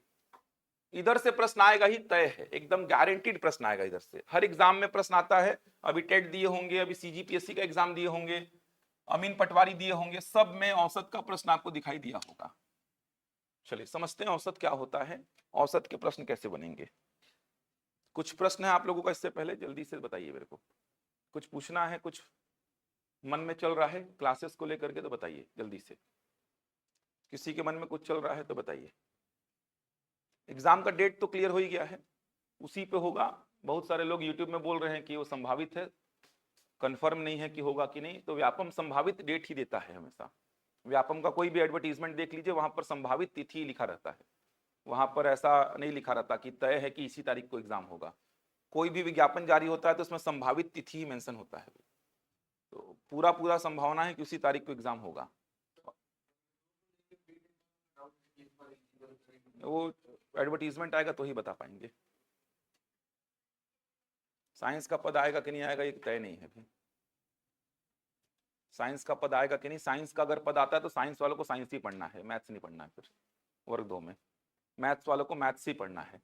पिछले बार तो शायद एलिजिबल थे इंजीनियरिंग वाले, पिछले बार तो एलिजिबल थे, तो इस बार भी संभावना तो है एलिजिबल रहेंगे जो इंजीनियरिंग वाले हैं मैथ्स विषय से। साइंस का पद का तय नहीं है अभी, साइंस का पद आएगा कि नहीं आएगा किसी को नहीं पता है। यूट्यूब वाले डालते हैं, कभी आएगा, कभी बोलते हैं नहीं आएगा, कभी बोलते हैं आएगा, तो उनके ऊपर छोड़ दीजिए, वो खुद ही अपने बात में स्थिर नहीं है कि आएगा कि नहीं आएगा। जानकारी किसी के पास नहीं है, ऑथेंटिक जानकारी किसी के पास नहीं है। साइंस का अगर पद आता है तो फिर वो 70-30 में 70 का आपको साइंस पढ़ना पड़ेगा। साइंस वालों को मैथ्स नहीं पढ़ना है, मैथ्स वालों को साइंस नहीं पढ़ना है, सामाजिक विज्ञान वालों को ना तो मैथ्स पढ़ना है ना तो साइंस पढ़ना है। ये थोड़ा सा अलग हो गया है वर्ग 2 में। हाँ बिल्कुल, क्वालिफाई होते हैं तो बिल्कुल रहेंगे एलिजिबल, बिल्कुल रहेंगे। अभी तो फॉर्म भरा ही नहीं रहा है इसका, फॉर्म भराएगा उससे पहले का आपके पास में सर्टिफिकेट हो तो वो तो हो ही जाएगा। फॉर्म तो इसका 1-1.5 महीना पहले ही भरवाएगा। जैसे अभी एग्जाम अभी मंडी सब इंस्पेक्टर का होने वाला है तो 2 महीने पहले विंडो ओपन कर रहा है फॉर्म का, तो वैसे शिक्षक भर्ती का एग्जाम अक्टूबर-नवंबर में है तो 2 महीना पहले विंडो ओपन करेगा, तब तक तो पूरा टेट का सब कुछ जारी हो जाएगा। टेट का तो मॉडल आंसर जारी हो गया था ना, दावपत्ती भी हो गया है, दावपत्ती भी तो कर ही दिए हैं, अब सीधे रिजल्ट आएगा इसका टेट का। तो सर्टिफिकेट टेट का अगर ये वाले का मिलता है, सी टेट का या सीजी टेट का, जो भी आप निकालेंगे अभी जो हुआ है, दोनों एलिजिबल रहेगा। और सी टेट भी एलिजिबल है, राजपत्र में साफ साफ लिखा हुआ है सी टेट भी एलिजिबल रहेगा। वो अब देखो कब होता है, कोई डेट ही नहीं है इनके पास में अभी। हो तो वो, ऐसा तो है नहीं कि नहीं होगा वो, लेकिन कब होगा उसका डेट देखो, हो सकता है अगले साल के कैलेंडर में आपको दिखे वो एग्जाम, क्योंकि इस साल के कैलेंडर में कोई डेट आरक्षित है नहीं इनके पास। और 3 डेट थी आरक्षित, बस तीनों एग्जाम कर दिए हैं, वर्ग 3, वर्ग 2 और व्याख्याता। तो अब अगले साल के कैलेंडर में आपको दिख सकता है जो एग्जाम बचेगा पेंडिंग। और मैं तो बोल रहा तैयारी ऐसी करके बैठ जाओ कि अगले साल चुनाव से पहले बहुत सारी भर्तियां होंगी यार, शिक्षक भर्ती के साथ साथ और भी गारंटीड भर्तियां होंगी, तय है एकदम भर्तियां होंगी अगले साल, भरपूर भर्तियां होंगी। तो अगले साल भरपूर भर्तियां होने वाली हैं, तैयारी करके बैठ जाइए। इतना तैयारी कर लीजिए कि कोई भी भर्ती हो तो सक्षम रहे निकालने के लिए। आरआई, पटवारी, मंडी, सब इंस्पेक्टर, ये सब एग्जाम्स तो हो रहे हैं यार, समझ आ रहा है? ऐसा कोई एग्जाम ही नहीं है जो नहीं होगा अगले साल। सब इंस्पेक्टर पुलिस वाले का हो ही रहा है अभी, मंडी सब इंस्पेक्टर का हो ही रहा है, पटवारी, आरआई, मंडी inspector, labour inspector, food inspector, ये सब पोस्ट खाली हैं, ये सब भर्तियां होंगी और अगले साल ही होंगी, देखना चुनाव से पहले ही होंगी, तय है। ये जानकारी तो मिली है कि चुनाव से पहले ही करेंगे ये लोग, तो भरपूर आपके पास अपॉर्चुनिटी रहेगा। तैयारी अच्छी से करके बैठ जाओ इस साल, शिक्षक भर्ती तो देना ही है शिक्षक भर्ती वालों को, और दूसरे एग्जाम्स के लिए भी सक्षम रहें आप लोग। और जो व्यापम की तैयारी करते हैं, पीएससी की तैयारी करते हैं, वो भी पूरा तैयारी करके बैठ जाइए, ताकि जो एग्जाम्स हों वो अब आपके रेंज में रहें।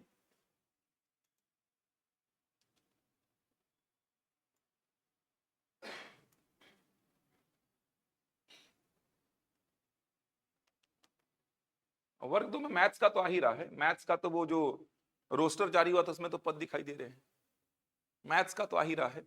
साइंस को लेके थोड़ी समस्या है, मैथ्स का तो पद आ ही रहा है। बाकी देखो यार, कुछ भरोसा नहीं है, साइंस का पद भी आ जाए, कोई भरोसा नहीं है इनका, इनका कोई अभी क्लियर नहीं है। चलो देखो, अलग से भिजवा दूंगा प्रैक्टिस सेट जो था प्रियंका। देखिए चलिए औसत चालू करते हैं। मैं बताते रहूंगा अलग अलग से जो क्लासेस मेरी चलती हैं, दोपहर में एक्स्ट्रा क्लासेस चलती हैं, जो जिनको अटेंड करना है करो, जिनको नहीं करना है इसमें तो आगे जाके होगी ही वो। जैसे सांख्यिकी का भी क्लास अलग से लेता हूं मैं, डीआई वाला सेक्शन का, pie chart, bar graph, line graph, table, ये सब क्लासेस के लिए थोड़ा लंबा समय चाहिए होता है, 2.5 घंटा 3 घंटा लगातार क्लास चले वो, तो वो क्लासेस अलग से मेरी चलती रहती है रोटेशन में। जैसे अभी ज्यामिति क्षेत्र में चालू होगा कल से, ये खत्म हो जाएगा तो फिर डीआई चालू होगा, वो खत्म हो जाएगा तो फिर से ज्यामिति क्षेत्र में चालू हो जाएगा। तो वो क्लासेस आप जितना चाहे अटेंड कर सकते हैं बैठ के, जितने बार पढ़ के बैठ जाओ, 2 बार 3 बार 4 बार, उतना फायदा मिलेगा आपको। चलिए देखिए, इसमें भी कथन कारण के 2-3 प्रश्न मिले हैं मेरे को, औसत के भी पूछे गए प्रश्न सेंट्रल के एग्जाम में, वो कराऊंगा आपको। औसत में क्या करना है, चलो देखो ध्यान से देखिए। औसत में सबसे पहले तो बचपन से जो आप औसत का फॉर्मूला पढ़ते आ रहे हैं, लिखेंगे इसको सभी परिमाणों का योग बटे परिमाणों की संख्या। नोट्स प्रॉपर बनाते चलेंगे क्योंकि समय अभी थोड़ा है शिक्षक भर्ती वालों को, तो इसीलिए 2-3 महीना बाद पूरा भूल ना जाए, नोट्स प्रॉपर बनाते चलेंगे। सभी परिमाणों का योग बटे परिमाणों की संख्या।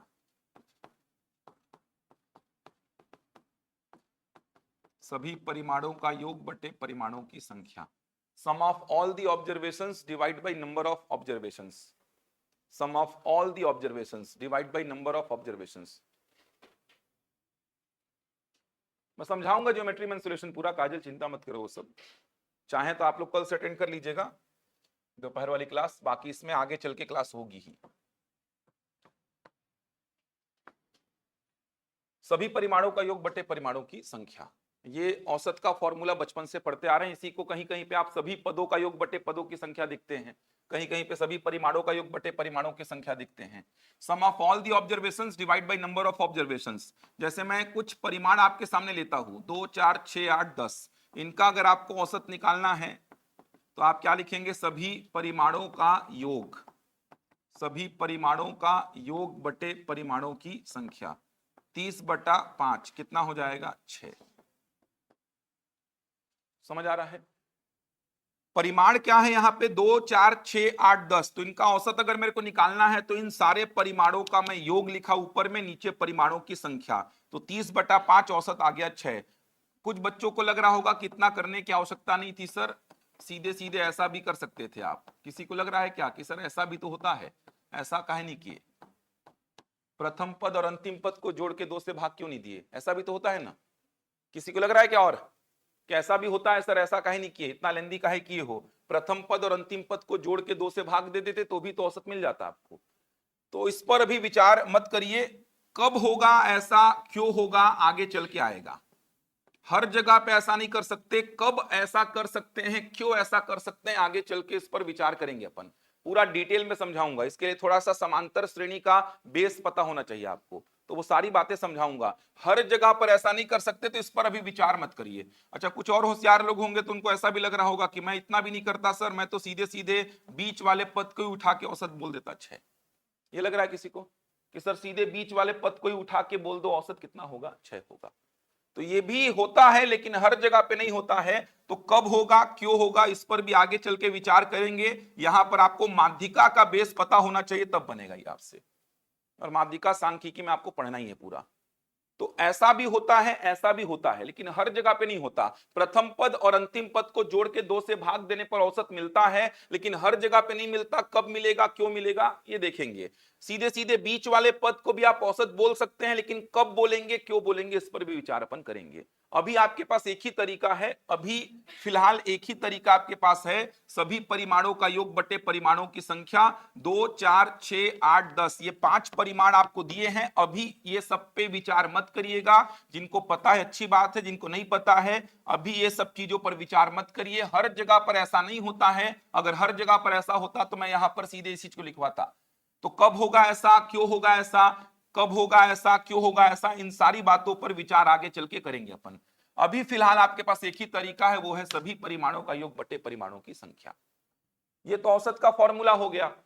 अब औसत होता क्या है, मतलब औसत की परिभाषा को समझना, क्योंकि 70% जो चैप्टर है ये औसत की परिभाषा पे ही चलेगा। 70% चैप्टर क्या होता है औसत एक्चुअल में समझना, क्योंकि 70% 70-30 में चलता है ये। इसका 2 पार्ट कर सकते हैं पूरे चैप्टर का। 30% सेक्शन जो है ये पहला पार्ट है, और 70% सेक्शन जो है ये दूसरा पार्ट है।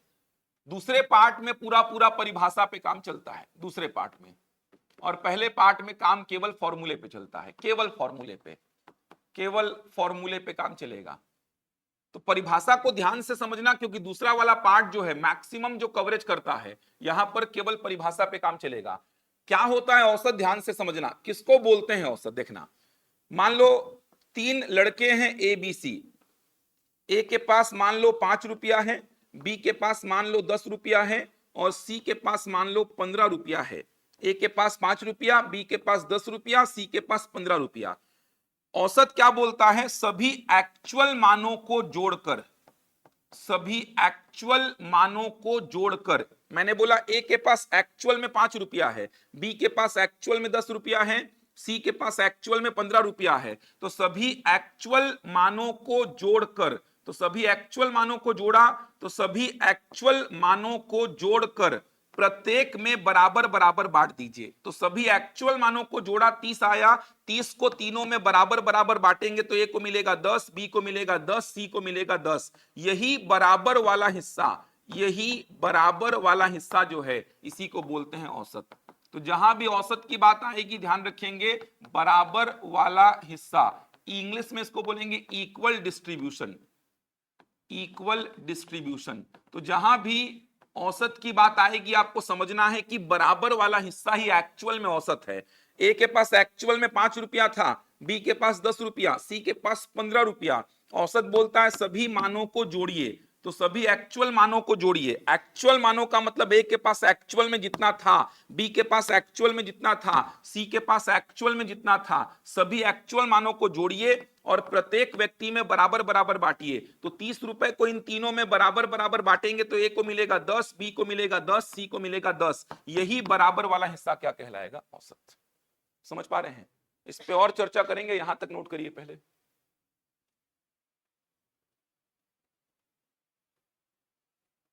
और चर्चा करेंगे इसमें।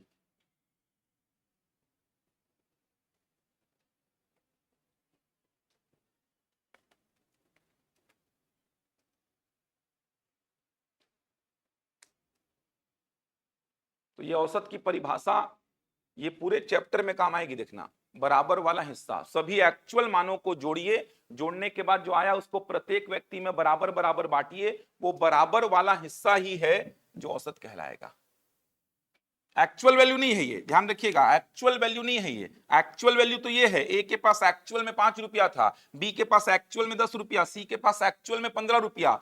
एक्चुअल वैल्यूज को जोड़िए, जोड़ने के बाद जो आया उसको प्रत्येक में बराबर बराबर बांटिए, ये बराबर वाला हिस्सा क्या है? औसत। बनेगा यहां तक? दोनों बातें याद रहेंगी? चलो इसके आगे देखो। फिर थोड़ा बेस को पकड़ रहे हैं अपन, अभी क्वेश्चंस में नहीं आ रहे हैं। बेस को पकड़िए, तभी थोड़े जो आजकल के पैटर्न के क्वेश्चन हम आपसे बनेंगे। चलो मैं बोल रहा 3 लड़के हैं ABC, ध्यान से समझना, थोड़ा बेस को ही अपन पकड़ के चल रहे हैं। भी 3 लड़के हैं ABC, ए के पास या ए का भार में बोला 40 किलोग्राम है, बी का भार में बोला 50 किलोग्राम है और सी का भार में बोला 60 किलोग्राम है। 3 लड़के हैं, तीनों का अलग अलग भार मैं आपको बता दिया। ए का भार है 40, बी का भार है 50, सी का भार है 60। अब मैं आपसे अगर तीनों लड़कों का औसत भार पूछूं तो बता देंगे? तीनों लड़कों का औसत भार अगर मैं आपसे पूछूं, तीनों लड़कों का औसत भार मैं आपसे पूछूं तो बता पाएंगे? क्या बताएंगे? 50 होगा। तीनों लड़कों का औसत भार, देखो औसत भार निकालना है, थोड़ा सा बेस को बना रहे हैं, आसान लग रहा होगा चीजें, लेकिन बेस बनेगा तभी आगे काम आएगा। औसत भार, औसत भार का मतलब यहां परिमाण क्या होंगे? भार होंगे।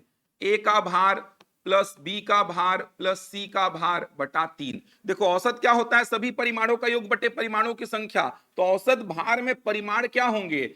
ए बी सी के भार। तो सभी परिमाणों का योग, यहां पे परिमाण क्या होंगे? भार होंगे। तो ए का भार, बी का भार, सी का भार, तीनों के भार को जोड़ा, डिवाइड बाई 3 किया, तो 40 प्लस 50 प्लस 60 डिवाइड बाई 3, 150 बटा 3 कितना आ जाएगा? 50 किलोग्राम। सिंपल सी बात है ये। अब एक और एग्जांपल समझना, समझना। इस बार मैं बोला 3 लड़कियां हैं ABC, 3 लड़कियां हैं इस बार मैं बोला ABC।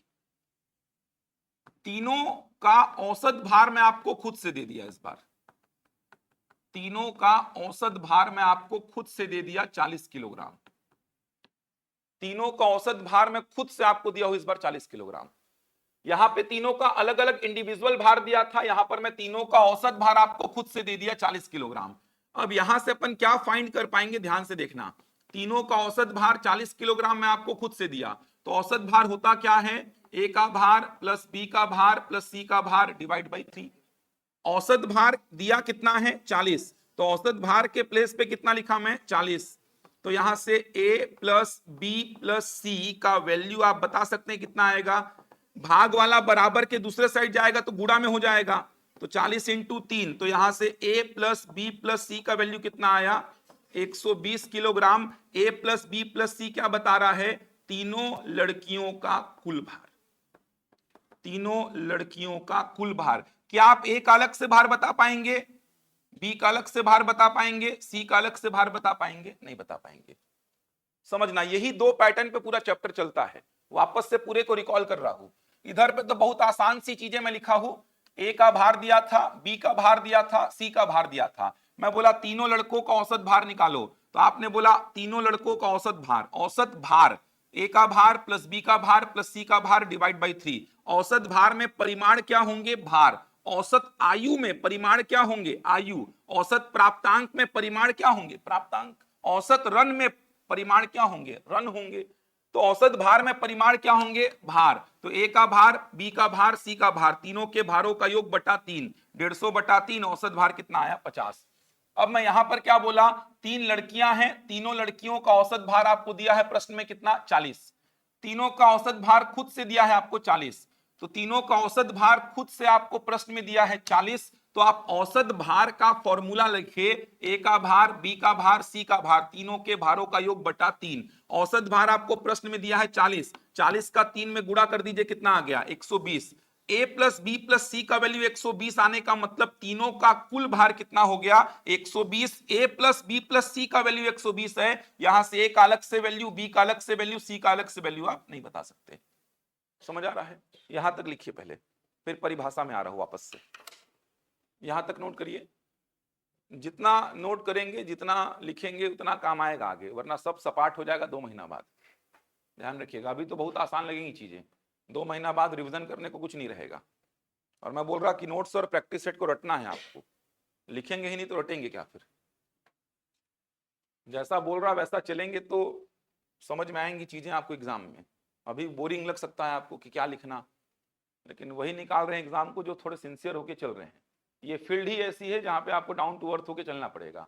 ज़्यादा होशियारी दिखाए तो बहुत सारे ऐसे होशियार जो हैं आज बैठे हुए हैं खाली पीली, और जो सिंसियर थे, जो थोड़े से डिसिप्लिन के साथ पढ़े हैं, वो एग्ज़ाम निकाल के बैठे हैं। ये फील्ड होशियारी मांगती ही नहीं है, आप जानते हैं। ये फील्ड केवल डिसिप्लिन और सिंसियर अगर आप हैं तो फिर आपका एग्ज़ाम निकलेगा। होशियारी की फील्ड ही नहीं है ये सब चीज़ें आप 9वीं 10वीं में पढ़ के बैठे हैं, तो होशियारी वाली कोई चीज़ ही नहीं है। ये सब चीज़ें आपको समझ में आएंगी ही। डिसिप्लिन के साथ अगर आप पढ़ रहे हैं, नोट्स वगैरह बना रहे हैं, जो काम दिया जा रहा है उसको कर रहे हैं, तो फिर एग्ज़ाम निकलेगा आपका। होशियार केवल हैं तो फिर वो होशियारी रखे रहिए, काम की नहीं है वो। समझ आ रहा है। होशियार तो 2 साल पहले भी थे ना आप, तब क्यों नहीं निकला एग्ज़ाम आपका।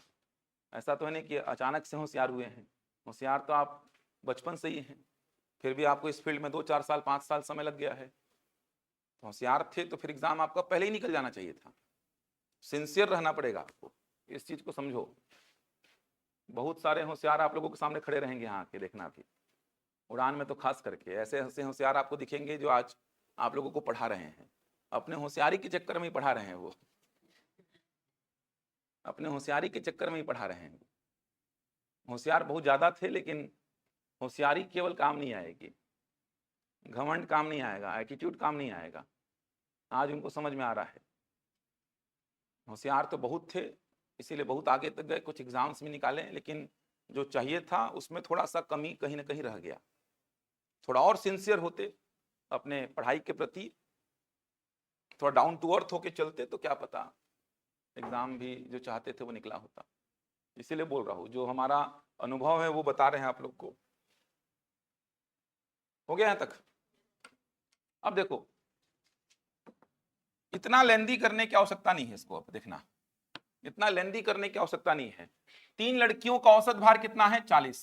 3 लड़कियों का औसत भार है 40, तो आपने यहां से औसत भार के प्लेस पे 40 रखा, तो ए प्लस बी प्लस सी का वैल्यू कितना आया 120 आया। तो मैं बोल रहा इतना लेंदी सब करने की आवश्यकता नहीं है, परिभाषा पे पूरा कॉन्सेंट्रेट करना। आप देखना, परिभाषा पे पूरा कॉन्सेंट्रेट करना, एक एक कहानी समझ में आएगी।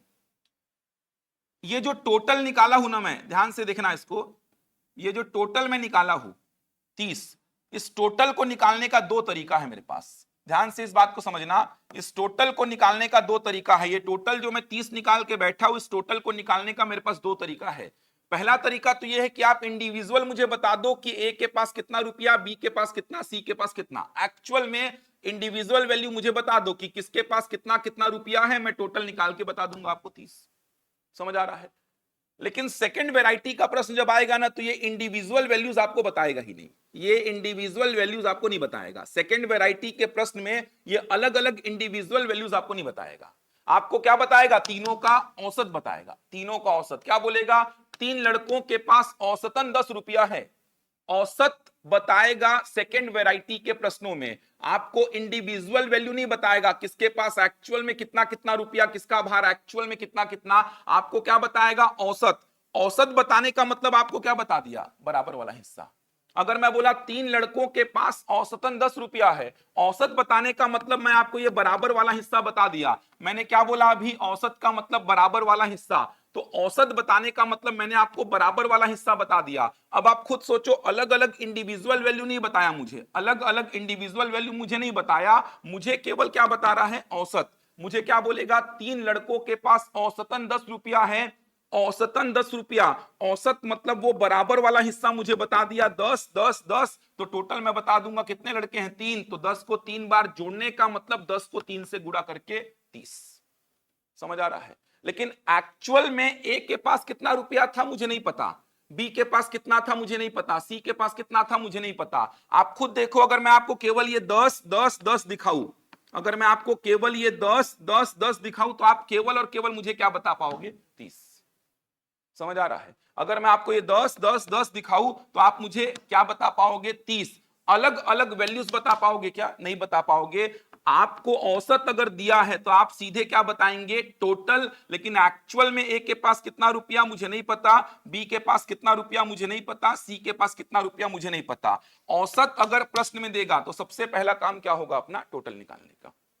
आपको समझना कैसे है? जैसे मैं बोला कि 3 लड़कों के पास औसतन 10 रुपया है, तो आपके दिमाग में ऐसा चलना चाहिए, ए के पास कुछ रुपया रहा होगा, बी के पास कुछ रहा होगा, सी के पास कुछ रहा होगा। तीनों का क्या किया होगा? मैं टोटल। तीनों का टोटल किया होगा। उस टोटल को जब मैं तीनों में बराबर बराबर बांटा होगा, तो वो बराबर वाला हिस्सा क्या है? 10 है। 3 लड़कों के पास औसतन 10 रुपया है। अगर मैं आपको बोलूं 3 लड़कों के पास औसतन 10 रुपया है, तो इसका पूरा कहानी आपके दिमाग में चलना चाहिए कि सर 3 लड़के रहे होंगे, तीनों के पास कुछ कुछ अमाउंट रहा होगा, मैं तीनों का क्या किया होगा? टोटल। और इस टोटल को उन तीनों में बराबर बराबर जब डिस्ट्रीब्यूट किया होगा, तो ये बराबर वाला हिस्सा क्या है? 10। कितने लड़के हैं? 3। बराबर वाला हिस्सा 10 है, तो टोटल कितना हो जाएगा? 30। ऐसा आपके दिमाग में चलना चाहिए। लेकिन एक्चुअल वैल्यूज मेरे को नहीं पता है। हो सकता है ए के पास कितना रहा हो? 20, बी के पास 10, सी के पास 0। ऐसा भी हो सकता है।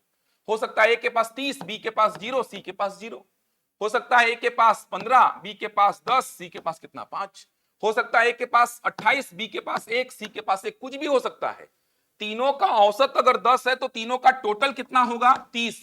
अलग अलग वैल्यूज मेरे को नहीं पता कि ए के पास एक्चुअल में कितना रुपया नहीं पता, बी के पास कितना नहीं पता, सी के पास कितना नहीं पता।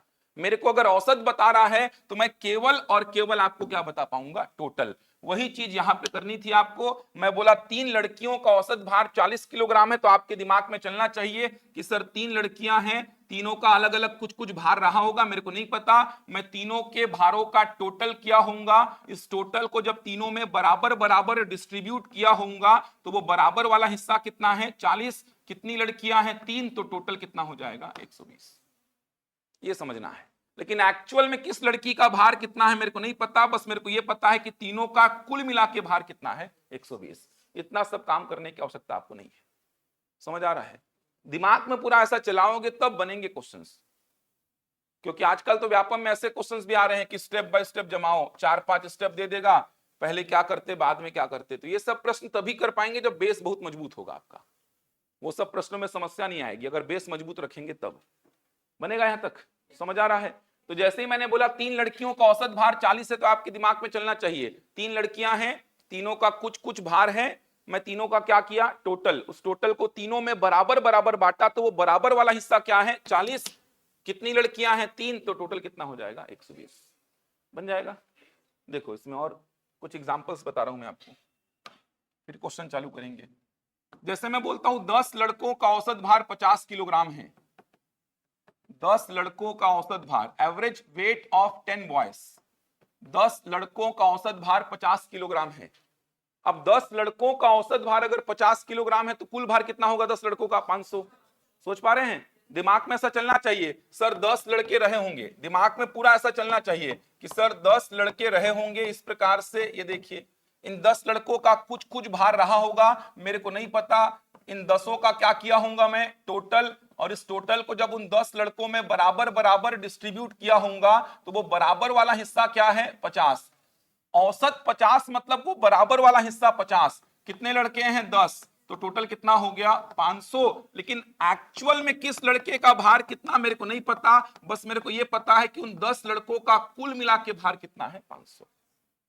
समझ पा रहे हैं? दिमाग में ऐसा लेके चलो। 3 लड़कियों का औसत भार 40 मतलब तीनों को कितना कितना दे दो? 40 40 40। टोटल कितना? 40 इंटू 3 120। लेकिन एक्चुअल में तीनों का अलग अलग मेरे को नहीं पता। 10 लड़कों का औसत भार 50 मतलब कितना कितना दे दो? 50 50। कितने लड़के हैं? 10। टोटल कितना? 50 इंटू 10 मतलब 500। अलग अलग एक्चुअल भार मेरे को नहीं पता। समझ पा रहे हैं? जैसे मैं बोलता हूं मान लो 20 लड़कियां हैं, 20 लड़कियां हैं, 20 लड़कियों की औसत आयु 30 वर्ष है। 20 लड़कियों की औसत आयु 30 वर्ष है। अब 20 लड़कियों की औसत आयु अगर 30 वर्ष है तो सबको कितना कितना दे दो? 30 30। औसत का मतलब बराबर वाला हिस्सा, बराबर वाला हिस्सा 30 है, सबको 30 30 दे दो। कितनी लड़कियां हैं? 20। तो 20 लड़कियां हैं, सबको 30 30 दे दो। तो टोटल कितना? 30 इंटू 20 कितना हो जाएगा?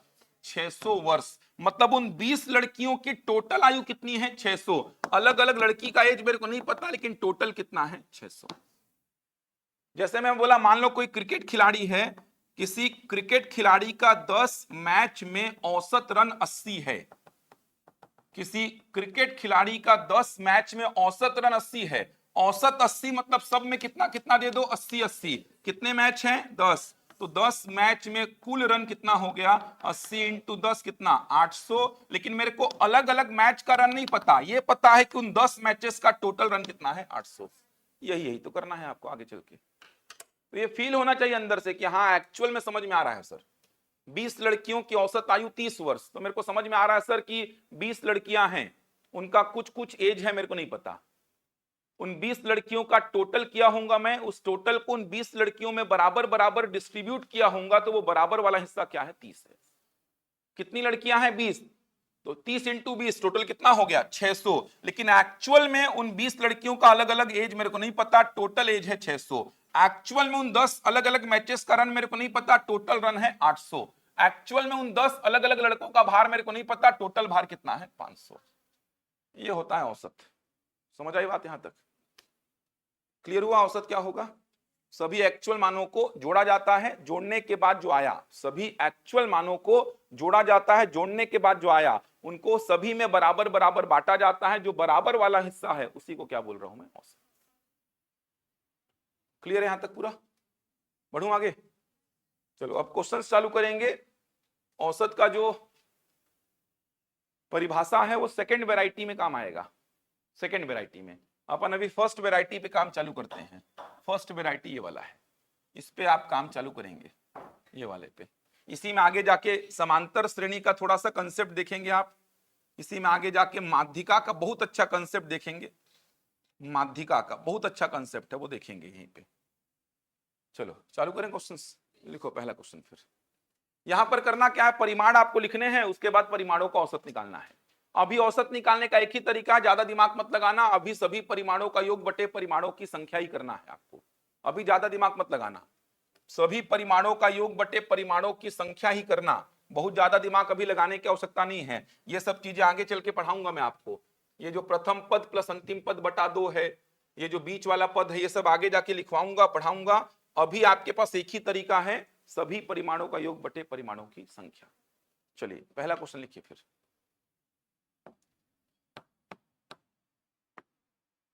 लिखेंगे पहला क्वेश्चन। 3 के प्रथम 5 गुणज, 3 के प्रथम 5 गुणज का औसत ज्ञात करें। 3 के प्रथम 5 गुणज का औसत ज्ञात करें। Find the average of first 5 multiples of 3। Find the average of first 5 multiples of 3। Find the average of first 5 multiples of 3।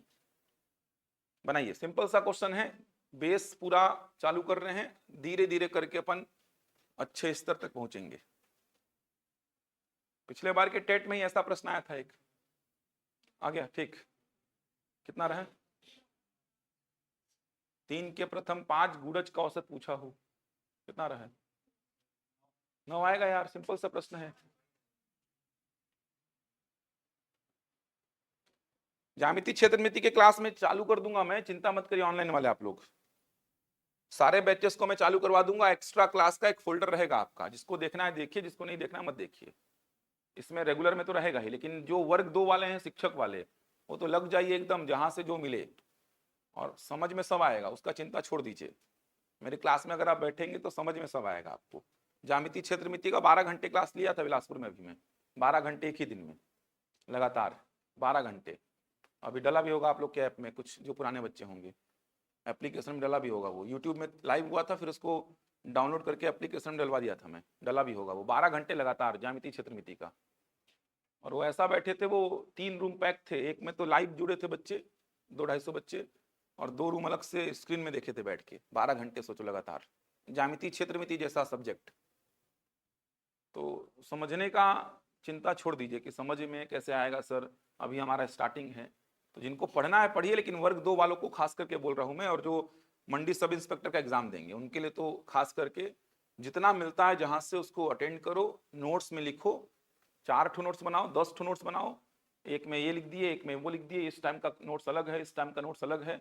जितना ज्ञान लोगे ना, इस बार शिक्षक भर्ती में उतना फेवर रहेगा आपका, और सब कोई पढ़ा भी नहीं पाएंगे इस बार शिक्षक भर्ती के लिए, क्योंकि वर्ग 2 में पहली बात तो 70 प्रश्नों का जो सेक्शन है उसको कम समय में कैसे डील करना वो सब नहीं बता पाएंगे आपको। कथन कारण के प्रश्नों को बताने में बहुत समस्या है, अब सिस्टमेटिक जमाने वाले प्रश्नों को बताने में बहुत समस्या है अब। इसीलिए बोल रहा है, जहां से जितना मिलता है ना, मैं जानकारी देते रहूंगा आप लोग को। जैसे ज्यामिति क्षेत्रमिति का 20 प्रश्न आएगा शिक्षक में, 20 प्रश्न ज्यामिति क्षेत्रमिति का मिला करके 20 प्रश्न आएगा, लगभग 25 घंटा लगता है मेरे को पढ़ाने में उसको, 25 घंटा, 25 घंटे में पूरा होता है वो सेक्शन। और आप लोग के लिए थोड़ा ज्यादा ही करना पड़ेगा इस बार, क्योंकि जब तक सिलेबस जारी नहीं होता बेसिक चीजें तो क्लियर हो जानी चाहिए आपको। ज्यामिति क्षेत्रमिति का बेस तो पूरा पता है सर मेरे को, एक्स्ट्रा चीजें ऐड हो रही है, मान लो सिलेबस जारी हो जाता है, एक्स्ट्रा चीजें ऐड हो गई सर, बहुत सारे थ्योरम्स को ऐड कर दिया है, कोऑर्डिनेट ज्योमेट्री को ऐड कर दिया है, निर्देशांक ज्यामिति, वो सब चीजें एक्स्ट्रा रहेंगी, उसको अलग से पढ़ना है। अभी जो बेस है आपका जितना कॉमन है जो तो आएगा ही, उसको पढ़ के रगड़ के बैठ जाओ। अक्टूबर आने में समय नहीं लगेगा आपको, देखना अभी मार्च तो खत्म ही होने वाला है, अभी साल शुरू हुआ था, मार्च खत्म भी होने वाला है। समझ आ रहा है ये समय कैसे जा रहा है, आप लोग खुद नहीं सोच पा रहे हैं। शिक्षक भर्ती का इंतजार करते करते 3 साल बीत गए हैं, 3 साल लेकिन बीत गए। सोचो कि 3 साल बिता दिए शिक्षक भर्ती के इंतजार में, तो अक्टूबर आने में समय नहीं लगेगा, देखना मार्च खत्म, अप्रैल मई जून जुलाई अगस्त सितंबर, 6 महीना 5 महीना है आपके पास तैयारी करने का। ऐसा मत सोचो कि वर्ष के एंड में है एग्जाम, 5-6 महीना है आपके पास, 5-6 महीने में तैयार करना है पूरा आपको। 2 बार 4 बार रगड़ के बैठो, मैं बार बार बोल रहा हूं। तो अलग से पूरा एक फोल्डर बनवा दूंगा मैं एक्स्ट्रा क्लासेस का, उसमें यही सब क्लासेस रहेंगी, बाकी आपकी रेगुलर क्लास जो चल रही है चलते रहेंगी।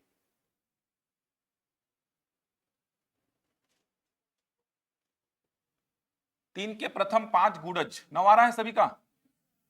गुणज क्या होते हैं ध्यान रखिएगा, 3 के गुणज, अगर मैं 3 के गुणज बोलूं, गुणज को इंग्लिश में बोलते हैं मल्टीपल्स, गुणज को बोलते हैं मल्टीपल्स। जैसे 3 के गुणज की बात करूंगा तो 3 का पहला गुणज क्या है 3, फिर 6, 9, जो टेबल बचपन में उसी को पढ़ना है। ये देखिए ये 3 के गुणज हैं, कितने गुणज होंगे 3 के? 3 के अनंत गुणज, कभी अंत ही नहीं आएगा। 3 के टेबल में जो जो आएगा वो 3 का गुणज कहलाएगा, या 3 से जो जो भाग जाएगा वो 3 का गुणज कहलाएगा। बात एक ही है, 3 के जो टेबल में आए या 3 से जो भाग जाए, 3 के जो टेबल में आए या 3 से जो भाग जाए वो 3 का गुणज कहलाएगा। तो 3 के जो टेबल में आएगा या 3 जो भाग जाएगा वो 3 का गुणज कहलाएगा। तो दोनों चीजें एक ही हैं, क्योंकि 3 के टेबल में जो जो आएगा 3 से भाग जाएगा, या 3 से जो भाग जाएगा वो गारंटी 3 के टेबल में आएगा। जैसे मैं बोला 3000, 3 का गुणज है कि नहीं बताओ? है, 3 से भाग जा रहा है ना, मतलब 3 के टेबल में आएगा। 3 करोड़ 3 का गुणज है, 3 अरब 3 का गुणज है। 3 से जो भाग आएगा वो 3 का गुणज कहलाएगा, या 3 के टेबल में जो आएगा वो 3 का गुणज कहलाएगा। दोनों एक ही चीजें हैं। यहाँ पर 3 के गुणज की बात हो रही है तो 3, 6, 9, 12, 15, 18, 21, 24, 27 ऐसे चलते रहेगा, कभी अंत ही नहीं होगा इसका। तो यहाँ पर बोला 3 के प्रथम 5 गुणज, तो 3 का पहला गुणज 3, दूसरा 6, तीसरा 9, चौथा 12 और पांचवा 15। इनका औसत निकालना है तो आप क्या करिए, सभी परिमाणों का योग ऐसा बटा परिमाणों की संख्या, कितना आएगा 45/5, कितना हो जाएगा 9। अगला क्वेश्चन लिखिए।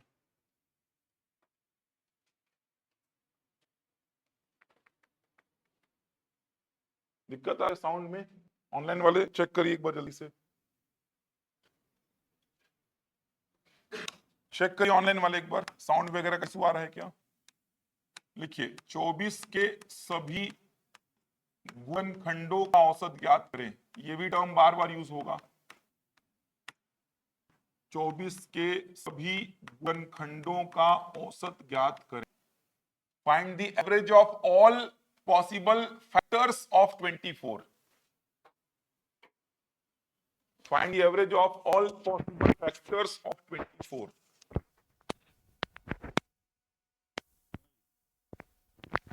थोड़ा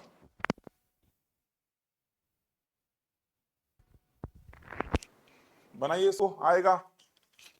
थोड़ा देर का क्लास बचा है, देख लीजिए, अगर वॉइस ठीक ठाक चल रहा है तो, अगर समझ में आ रहा है तो चलने दीजिए, डिस्टर्ब हो जाएगा क्लास, बुलाऊंगा किसी को चेक करने के लिए। तो ट्राई करिए 24 के सभी गुणनखंडों का औसत। Find the average of all possible factors of 24। आ गया कितना? बाकी लोग देखो क्या रहा है।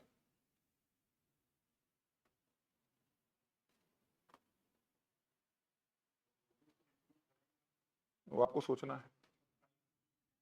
5।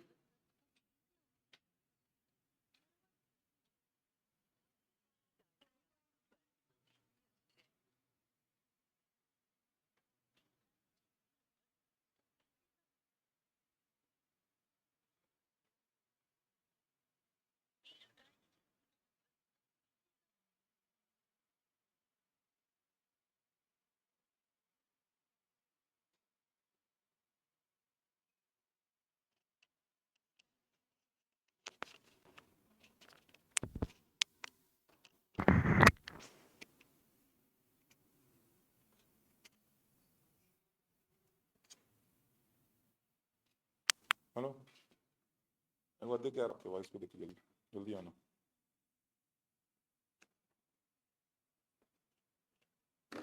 बनाओ बनाओ जल्दी। 24 के सभी गुणनखंडों का औसत, 24 के सभी खंडों का औसत कितना निकाले यार? Find average of all possible factors of 20, क्या निकाले? 9.85। क्या निकाले हो यार? और 7.5 और 7.5 7.5।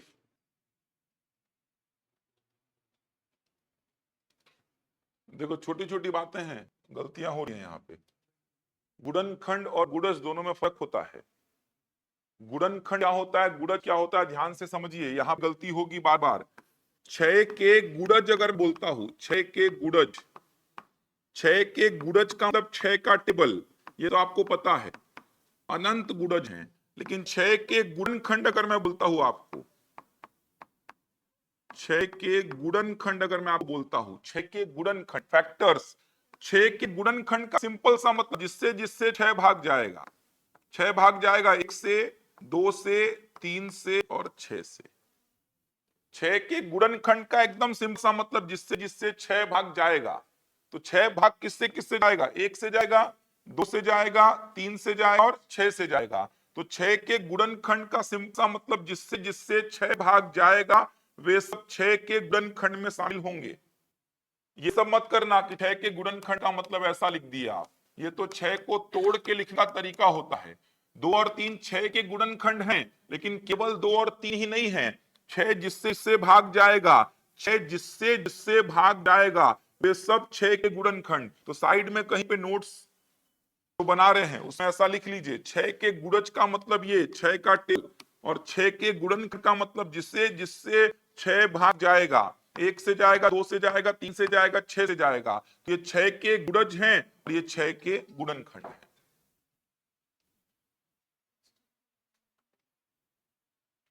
7.5 आएगा मेरे ख्याल से। 1 2 3 4 6 8 12 24 सबको जोड़े तो क्या आएगा? 60। 60/8, 60/8, 8 सत्ते 56, दशमलव का 0, 8 पंचे 40। आ रहा है? ठीक है,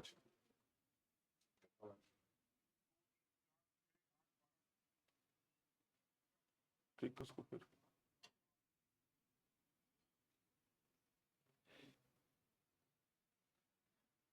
9.85 वगैरह कैसे आ रहा था आप लोग का? और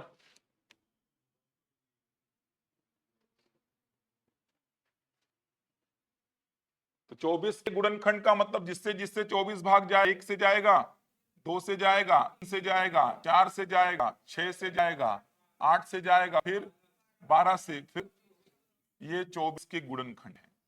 गुणज और गुणनखंड ये पूरे गणित में आपका पीछा नहीं छोड़ेंगे। 6 के गुणज का मतलब एकदम सिंपल, 6 के टेबल में जो जो आएगा। 6 के गुणनखंड का मतलब जिससे जिससे 6 भाग जाएगा। 6 के गुणनखंड का मतलब जिससे जिससे 6 भाग जाएगा। तो 6 भाग जाएगा 1 से, 2 से, 3 से और 6 से। तो ये 6 के गुणनखंड हो गए और ये 6 के गुणज हो गए। तो उस प्रकार 24 गुणनखंड का मतलब 24 जिससे जिससे भाग जाएगा, 1 से, 2 से, 3 से, 4 से, 6 से, 8 से, 12 से और 24 से। अब अभी आपके पास औसत निकालने का एकमात्र तरीका वही है, सभी परिमाणों का योग बटे परिमाणों की संख्या। सभी परिमाणों का योग बटे परिमाणों की संख्या। जोड़िए, 24 2 36 हो जाएगा ना? 24 और 2 26 और 10 36 है। 36 और 4 40, 40 48 50, 56 59 और एक कितना 60/8, 8 सत्ते 56, 4 बचा, दशमलव का 0, 8 पंचे 40, 7.5 बन जाएगा। तो गुणज और गुणनखंड को लेकर के कोई डाउट नहीं होना चाहिए। पूरे गणित बार बार चीजें यूज होंगी, बार बार। चलिए, व्यापम का एक प्रश्न लिखिए। व्यापम का एक पूछा प्रश्न लिखिए।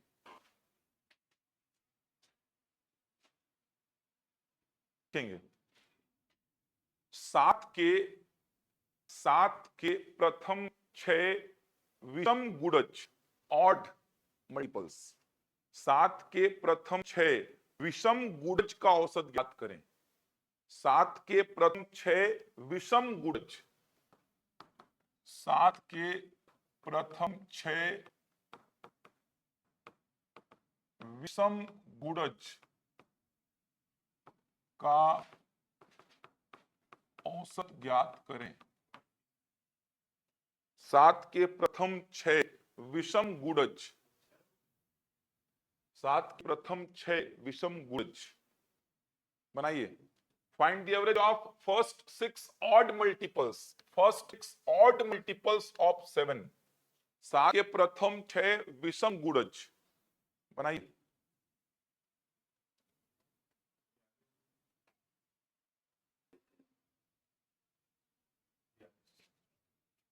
बाकी लोग भी बनाइए। अभी एक ही तरीका है आपके पास, सभी परिमाणों का योग बटे परिमाणों की संख्या। आगे चल के चीजें समझाऊंगा, बहुत सारी चीजें निकल के आएंगी। अभी एकमात्र तरीका है आपके पास, सभी परिमाणों का योग बटे परिमाणों की संख्या करना है।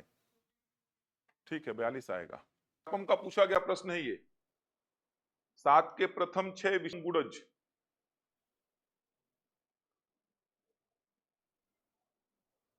आ गया 42। आगे जाके पढ़ेंगे, देखना कल माध्यिका का पूरा कंसेप्ट आ जाएगा। कल फर्स्ट वैरायटी पूरा खत्म करूंगा, माध्यिका का प्रश्न, माध्यिका का कंसेप्ट पूरा कल समझाऊंगा आपको।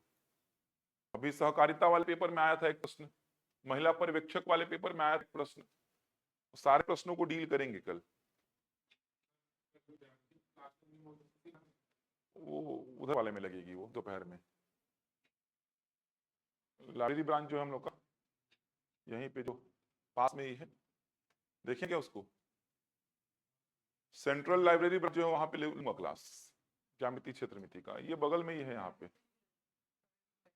टाइमिंग बता दूंगा कल आप लोग को, 3:30-4 बजे जो भी होगा। हाँ क्लास में बताऊंगा कल 3:30 या 4 बजे लूंगा। जिनका आना आ सकते हैं, लेकिन बार बार बोल रहा हूं कि पढ़िए, समझ में सब आएगा, उसका चिंता मत करना। देखे ये ब्रांच में जो है KFC के पास में जो है, उसी में लूंगा। बस वहां रूम थोड़ा बड़ा है ना, उसमें बच्चे ज्यादा बैठ पाएंगे।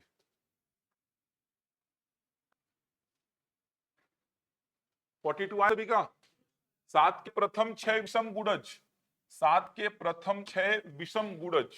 विषम का मतलब तो पता होगा सभी को, ऑड नंबर्स जानते हैं ना, ऑड नंबर्स क्या होते हैं, जो 2 से भाग ना जाए, ये सब पढ़ाया हूं, जिनका नहीं हुआ पढ़ाऊंगा इनको। ये होते हैं ऑड नंबर्स, विषम संख्याएं। तो 7 के प्रथम 6 विषम गुणज, तो 7 का पहला विषम गुणज 7 ही होगा, दूसरा 14, लेकिन वो सम है, छोड़ दीजिए, तो 21 आएगा। 28 को छोड़ दीजिए, 35, 42 को छोड़ दीजिए, 49, 56 को छोड़ दीजिए, 70 को छोड़ दीजिए, 77। ये है परिमाण, समझ आ रहा है, ये परिमाण है, इनका औसत आपको बताना है। ये है 7 के प्रथम 6 विषम गुणज, विषम गुणज है, प्रथम 6 विषम गुणज, इनका औसत निकालिए। अभी एक मात्र का आपके पास है, सभी परिमाणों का योग करिए डिवाइड बाय परिमाणों की संख्या। अभी आपके पास ये तरीका है, कितना है जोड़ने पे, जोड़े हैं क्या, 252, 252/6, 6 चौको 24, 6 दूनी 12, 42 आ जाएगा।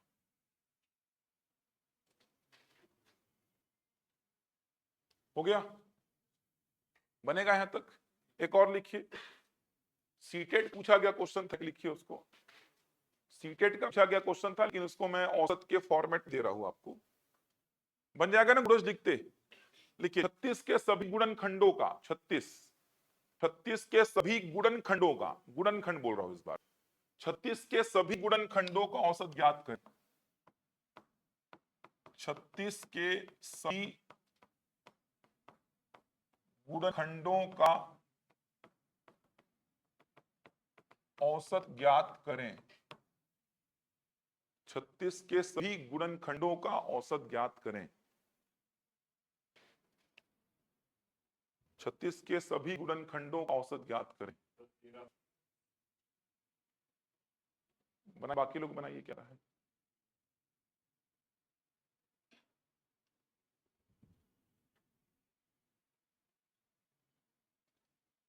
छत्तीस के सारे गुणनखंड लिखिए, कितने गुणनखंड निकाले 36 के, 8, 9, कितने, छोड़िए मत भाई, वही बोल रहा हूं, गलती होगी तुरंत।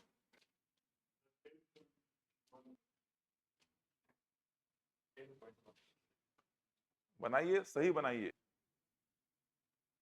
जल्दी बनाइए। 36 के सभी गुणनखंड का औसत, find the average of all possible factors of 36। कई ठो गुणनखंड निकाले 36 के, 9 ठो। अभी आपके पास एक मात्र तरीका है, सभी परिमाणों का योग बटे परिमाणों की संख्या। हाँ भाग दे दीजिए, 10 पॉइंट समथिंग आएगा, 10.1, ठीक है, ठीक। तो गुणज और गुणनखंड को लेकर के बहुत सारी आप चर्चाएं देख सकते हैं, एग्जाम के पेपर को उठाएंगे तो बहुत जगह पे आपको ऐसा दिखाई देगा। टेट का पेपर अगर आपने दिया होगा सीटेट का, तो उसमें तो स्टेटमेंट वाइज प्रश्न आते हैं कि 36 कितने गुणनखंड होते हैं, ट्रू की फॉल्स, 48 कितने गुणनखंड होते हैं, ट्रू की फॉल्स, ऐसे प्रश्न आए हुए हैं। यहाँ पे मैंने उसी को औसत से जोड़ दिया है। 36 के सभी गुणनखंडों का, गुणनखंड का मतलब 36 से जिससे भाग जाएगा, 1 से जाएगा, 2 से जाएगा, 3 से जाएगा, 4 से जाएगा, फिर 6 से जाएगा, फिर 9 से, 12 3 36, तो 18 दूनी 36, फिर 36 से कम 36। देखो 9 को 36 हो गया, 12 3 36 हो गया, 18 दूनी 36, 36 से कम 36 हो गया। कै ठो गुणनखंड आए, 9 ठो। अब इनका औसत निकालना है, तो आपके पास अभी एक मात्र तरीका है, सभी परिमाणों का योग बटे परिमाणों की संख्या। सभी परिमाणों का योग बटे परिमाणों की संख्या जोड़िए, 36 और 8 ऐसा जोड़ा करिए। देखिए ये सब कैलकुलेशन फटाफट करिए, 36 में पूरा पूरा 18 मत दिए, 36 और 8 कितना हो जाएगा 44, 44 के बाद 10 जोड़िए 54, 54 के बाद 2 जोड़िए 56, 56 के बाद 10 जोड़िए, समझ आ रहा है 66, 66 के बाद अब इस को जोड़ दीजिए 70, 70 के बाद 9 जोड़ दीजिए 79, 79 के बाद 1 जोड़ दीजिए 80, 80 के बाद 86, 88 और 3 कितना 91। ऐसा क्रम से जोड़ने की आवश्यकता नहीं है आपको, क्रम से आपको जोड़ने की आवश्यकता नहीं है, थोड़ा सा देख करिए जोड़ते समय समस्या ना आए आपको। 9/91, 9 से 91 को भाग दे दीजिए, 9 एकम 9, ये 1 बचा, दशमलव का 0 चिपकाना मत भाई, ऐसा गलत हो जाइए, फिर ऐसा कर दोगे तो गलत होगा ना, समझ आ रहा है, ये बता रहा हूं, ये गलती हो जाती है फिर आप उससे। 91 को 9 से भाग दे रहे हैं आप, 9 एकम 9, ऊपर से नीचे अगर कोई अंक आया ना तो भाग अभी पूरा हुआ ही नहीं है, ऊपर से नीचे अगर कोई अंक उतरा तो भाग अभी पूरा नहीं हुआ है आपका, इस एक को शेषफल नहीं बोलते आप, ऊपर से नीचे आया है तो ये एक शेषफल नहीं है, 9 से 1 को भाग दिए कितने बार जाएगा 0 बार, अब जाके भाग पूरा हुआ है। ऊपर नीचे कोई अंक अगर उतर रहा है तो वो शेषफल नहीं कहलाता है, एक और बार भाग देना है, भरे 0 बार कीजिए, तो ऊपर से नीचे ये 1 उतरा, एक शेषफल नहीं है, 9 से 1 कितने बार जाएगा 0 बार, अब ये एक शेषफल है, अब लगाओ दशमलव का 0, 9 9, ये देखो ऐसा 10.1 के आसपास कुछ उत्तर आ रहा है, बन जाएगा, कोई डाउट तो नहीं यहां तक? तो और गुणनखंड में कोई डाउट तो नहीं है, पहले पैटर्न पे काम चल रहा है जहां पे आपको परिमाण लिखने हैं, परिमाण लिखने का मतलब समझ आ रहा है ना, जैसे पहले प्रश्न में मैंने बोला 3 के प्रथम 5 गुणज का औसत, 3 के प्रथम 5 गुणज का औसत, तो ये है परिमाण, ये है परिमाण 3 के प्रथम 5 गुणज, इसको मैं परिमाण बोल रहा हूं। दूसरे प्रश्न में मैंने क्या बोला, यहां मैंने बोला 24 के सभी गुणनखंडों का औसत, तो ये है परिमाण 24 के सभी गुणनखंड, तो यहां पर आपने गुणज और गुणनखंड को लेकर के जो डाउट था वो क्लियर कर लिया। 6 के गुणज का मतलब 6 का टेबल ये, और 6 के गुणनखंड का मतलब जिससे से 6 भाग जाएगा। देखो 6 की गुणज का मतलब जो 6 से भाग जाएगा, और 6 के गुणनखंड का मतलब जो 6 को भाग देगा, ऐसा भी सोच सकते हैं आप। ये 6 के गुणज मतलब 6 का टेबल समझो, और 6 के गुणनखंड का मतलब जिससे 6 भाग जाएगा। क्या लिखते हैं यहां तक? अब थोड़ा सा समझो पॉइंट, एक पॉइंट समझो, यहां पे काम का पॉइंट है, समांतर श्रेणी को थोड़ा समझना, काम का पॉइंट है ये, समांतर श्रेणी को समझना थोड़ा। समांतर श्रेणी सुने हैं ये कभी? अरिथमेटिक प्रोग्रेशन बोलते हैं इंग्लिश में इसको, ये भी सिलेबस में तो रहेगा ही, गारंटीड रहेगा सिलेबस में ये। अब कौन से सेक्शन रखेगा इसको देखने वाली बात है, लेकिन रहे तो ये समांतर श्रेणी गारंटीड रहेगा, वो 2 वालों को तो मिलेगा ही ये। अभी नहीं पढ़ा रहा हूं क्योंकि क्लियर हो जाए कि रहेगा तो कहां पे रहेगा, तो अभी ये सब नहीं पढ़ा रहा हूं। औसत में थोड़ा सा रोल आएगा इसका, समांतर श्रेणी अरिथमेटिक प्रोग्रेशन जानते क्या होता है? समान अंतर श्रेणी, समान अंतर श्रेणी, समांतर श्रेणी का मतलब होता है समान अंतर श्रेणी। कैसे पहचानेंगे कि कोई श्रेणी समांतर श्रेणी में? तो अभी जैसा बता रहा हूं वैसे ही समझना। ऐसा कुछ श्रेणी मैं आपके सामने लिख रहा हूं, देखना एक बार, ये कुछ श्रेणियां मैं आपके सामने लिख रहा हूं,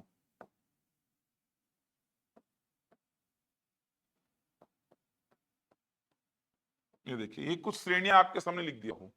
कैसे पहचानेंगे कि कोई श्रेणी समांतर श्रेणी में है? ध्यान से समझना, जैसा बता रहा वैसा समझना, ताकि जब मैं समांतर श्रेणी पढ़ाऊं तो वहां पे समस्या ना आए आपको।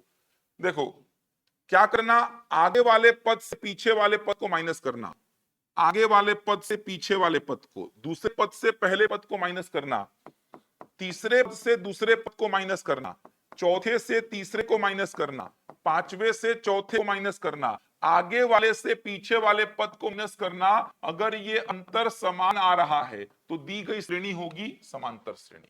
जैसा बोल रहा हूं वैसा ही पहचाना, ताकि आगे चल के जब मैं बोलूं किसी अंतर को मैं क्या दूंगा, टी फॉर डिफरेंस, सर्वांतर, तो वहां पर कंफ्यूजन ना हो आपको। जब समांतर श्रेणी पढ़ाऊंगा तो ये सारी बातों का उल्लेख होगा, इसलिए अभी सा बता रहा हूं वैसा ही याद रखना। कैसे पहचानेंगे कि कोई श्रेणी समांतर श्रेणी में है? अब आगे वाले पद से पीछे वाले पद को घटाना, आगे वाले पद से पीछे वाले पद को घटाना, आगे वाले पद से पीछे वाले पद को घटाना, ऐसा आगे वाले पद से पीछे वाले पद को इस प्रकार से आप घटाना, इस प्रकार से आगे वाले से पीछे वाले पद को घटाना। अगर ये अंतर समान आ रहा है, अगर ये अंतर समान आ रहा है तो दी गई श्रेणी समांतर श्रेणी में होगी। जैसे 4 में 2 घट 2, 6 में 4 2, 8 में 6 2, 10 में 8 2, 8 में 3, 13 में 8 5, 18 में 13 5, 23 में 18 5, 5 3 आएगा, 3 आएगा, 3 आएगा, 3 आएगा, 6 आएगा, 6 आएगा, 6 आएगा, 6 आएगा। समझ आ रहा है? आगे वाले पद से ही पीछे वाले पद को घटाना। अगर अंतर समान आ रहा है तो दी गई श्रेणी समांतर श्रेणी होगी। और समांतर श्रेणी में अगर कोई श्रेणी है, समांतर श्रेणी में अगर कोई श्रेणी है तो औसत निकालने के लिए आप सीधे क्या करना, प्रथम पद प्लस अंतिम पद बटा 2। कहां से आया समझा रहा हूं मैं, first term plus last term divide by 2। कहां से आया समझा रहा हूं, नोट करो यहां तक। समांतर श्रेणी में अगर कोई श्रेणी है तो औसत निकालने के सीधे आप क्या लिखेंगे, प्रथम पद प्लस अंतिम पद बटा 2। कंडीशन है श्रेणी अगर समांतर श्रेणी होगी, श्रेणी अगर समांतर श्रेणी में होगी तभी आप ऐसा करेंगे। तो श्रेणी अगर समांतर श्रेणी में होगी तो औसत निकालने के लिए सीधे आप क्या करेंगे, प्रथम पद प्लस अंतिम पद बटा 2।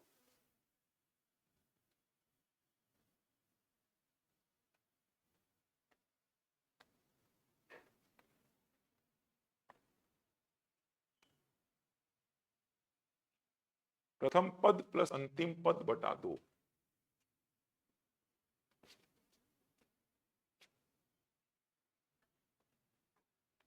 हो गया?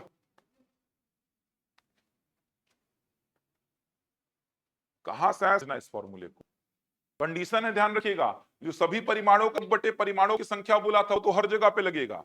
ये जो मैं लिखवाया वो प्रथम पद प्लस अंतिम पद बटा 2, ये तभी लगाएंगे जब पद समांतर श्रेणी में होंगे। कहां से आया थोड़ा समझना, मैथ्स बैकग्राउंड वाले जो है उनको तो समझ में आएगा ही। समांतर श्रेणी थोड़ा याद आएगा आप लोग को। समांतर श्रेणी में आपने समांतर श्रेणी के n पदों के योग का ऐसा कुछ फॉर्मूला पढ़ा होगा, याद आ रहा है क्या? ऐसा देख करके ऐसा कुछ फॉर्मूला याद आ रहा है? इसको प्रूफ कराऊंगा जब समांतर श्रेणी पढ़ाऊंगा तब। n2 ब्रैकेट में 2a प्लस n-1 ब्रैकेट में उसके बाहर में d, पूरा बड़ा ब्रैकेट बंद, ऐसा फॉर्मूला। ये क्या है, समांतर श्रेणी के n पदों का योग। Sn क्या बताता है, summation of n terms. Sn बताता है समीशन ऑफ n टर्म्स को। तो ये समांतर श्रेणी के n पदों के योग का फॉर्मूला है।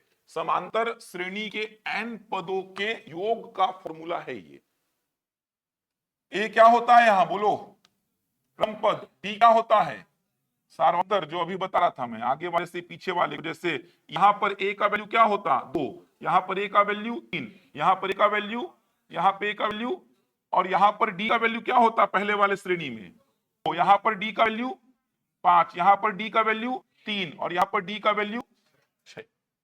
आगे वाले से पीछे वाले को घटाइए, जो अंतर मैं बता रहा था ना अभी, उसी को डी नाम देते हैं, इसीलिए मैं बताया ऐसा ही पढ़ना। तो ये समांतर श्रेणी के n पदों के योग का फॉर्मूला प्रूफ कराऊंगा कहां से आता है। यहीं से एक और फॉर्मूला निकालते हैं, ऐसा भी फॉर्मूला देखे होंगे, 2a को a प्लस a में ब्रेक कर देते हैं तो एक और फॉर्मूले का डेरिवेशन होता है n/2 ब्रैकेट में a प्लस l। ऐसा फॉर्मूला याद आ रहा है क्या? ऐसा भी एक फॉर्मूला होता है जहां l को क्या बोलते हैं, अंतिम पद। ये दो फॉर्मूले समांतर श्रेणी योगफल के पढ़ेंगे आप जब समांतर श्रेणी पढ़ाऊंगा। जब समांतर श्रेणी पढ़ाऊंगा तो समांतर श्रेणी में n पदों के योग के ये फॉर्मूले आप पढ़ेंगे जो आपको दिखाई दे रहे हैं। एक फॉर्मूला ये है और एक फॉर्मूला ये है। ये दो फॉर्मूले समांतर श्रेणी में n पदों के योग आपको पढ़ने हैं। अब एक बात समझो, और क्या होता है औसत में आ जाओ। ये दो फॉर्मूले कहां से आए हैं पढ़ाऊंगा, यहीं से ये फॉर्मूला आता है। 2a को a प्लस में ब्रेक करते हैं, एक अपने पास रखते हैं और बचा सेक्शन अंतिम पद का रूप ले लेता है। वो सब छोड़ दीजिए अभी, बस याद रखिए कि समांतर श्रेणी में ये दो फॉर्मूले अपन यूज करते हैं। अब औसत में वापस आ जाओ। औसत क्या होता है, सभी परिमाणों का योग बटे परिमाणों की संख्या, ये होता है औसत। मुझे बताओ ये कितने परिमाणों का योग है, n, summation of n terms ना, ये कितने परिमाणों का योग है, n। अब औसत निकालने के लिए आप क्या करोगे, n परिमाणों के योग को क्या करोगे, n से भाग दोगे।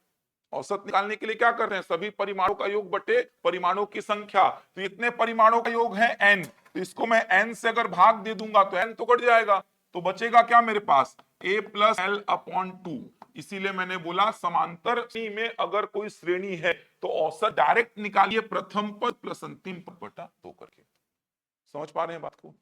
साइड में कहीं पे लिख लीजिए, काम के फॉर्मूले हैं ये, साइड में कहीं लिखिए। इसकी पूरी कहानी समांतर श्रेणी पढ़ेंगे, यहाँ पे समझाऊंगा। बस यहाँ पे 2 फॉर्मूले लिख गया हूं मैं, लेकिन इतना बेस याद रखिएगा, समांतर श्रेणी को पहचानेंगे कैसे? तो समान अंतर श्रेणी, समांतर श्रेणी का मतलब होता है समान अंतर श्रेणी। अगर आगे वाले से पीछे वाले को घटा रहे हैं आप, आगे वाले से पीछे वाले को, आगे वाले से पीछे वाले को आप घटा रहे हैं, अगर अंतर समान आ रहा है, अगर अंतर समान आ रहा है तो फिर ये श्रेणी समांतर श्रेणी कहलाएगी। इसी को अपन डी नाम देते हैं, जिसको बोलते हैं सार्वांतर, डिफरेंस, सार्वांतर। और ये होता है प्रथम पद। तो समांतर श्रेणी के n पदों के योगफल का एक ये फॉर्मूला निकल के आता है और इसी से एक ये फॉर्मूला निकल के आता है। अब औसत में क्या होता है? सभी परिमाणों का योग। ये कितने परिमाणों का योग है? n। तो ये n परिमाणों का योग है बटा परिमाणों की संख्या n। n से n काटा a plus L by two, उसी को लिख दिया मैंने प्रथम पद प्लस अंतिम पद बटा 2। बन जाएगा। ये बहुत काम का फॉर्मूला, ध्यान रखिएगा, ये बहुत काम आएगा, ये काम को बहुत आसान करने वाला है ये। देखो जैसे इसी प्रश्न को देखो, मुझे बताओ, पहले प्रश्न से अपन चालू करते हैं जो प्रश्न अपन डील किए थे। चलो देखो, 3 के प्रथम 5 गुणज, जल्दी बताओ ये समांतर श्रेणी में है कि नहीं है? तो सीधे क्या करो, प्रथम पद प्लस अंतिम पद बटा 2, 18 बटा 2 कितना हो गया? 9। लिख लो फिर इस प्रश्न को, जहां पे सॉल्व किए थे वहां पर लिख लो इसका ऑल्टरनेटिव, प्रथम पद प्लस अंतिम पद बटा 2। तो कब यूज करेंगे, क्यों यूज करेंगे, आप समझ में आया है। प्रथम पद 3, अंतिम पद 15, 3 और 15 को जोड़ के 2 से भाग दे दीजिए, 18, 2, उत्तर आ गया 9।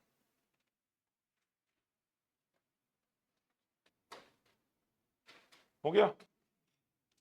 अगला प्रश्न देखो, 24 के सभी गुणनखंड बताओ ये समांतर श्रेणी में है कि नहीं? समांतर श्रेणी में है क्या? ये नहीं है, तो यहां पर एक ही तरीका, कोई और तरीका नहीं आपके पास।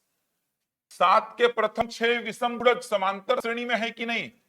है ना, समांतर श्रेणी में 14 14 का अंतर आया, देखो ना, समांतर श्रेणी में है। तो फिर लिख लो यहाँ पे प्रथम पद प्लस अंतिम पद बटा 2, 84 बटा 2 कितना आ गया? 42।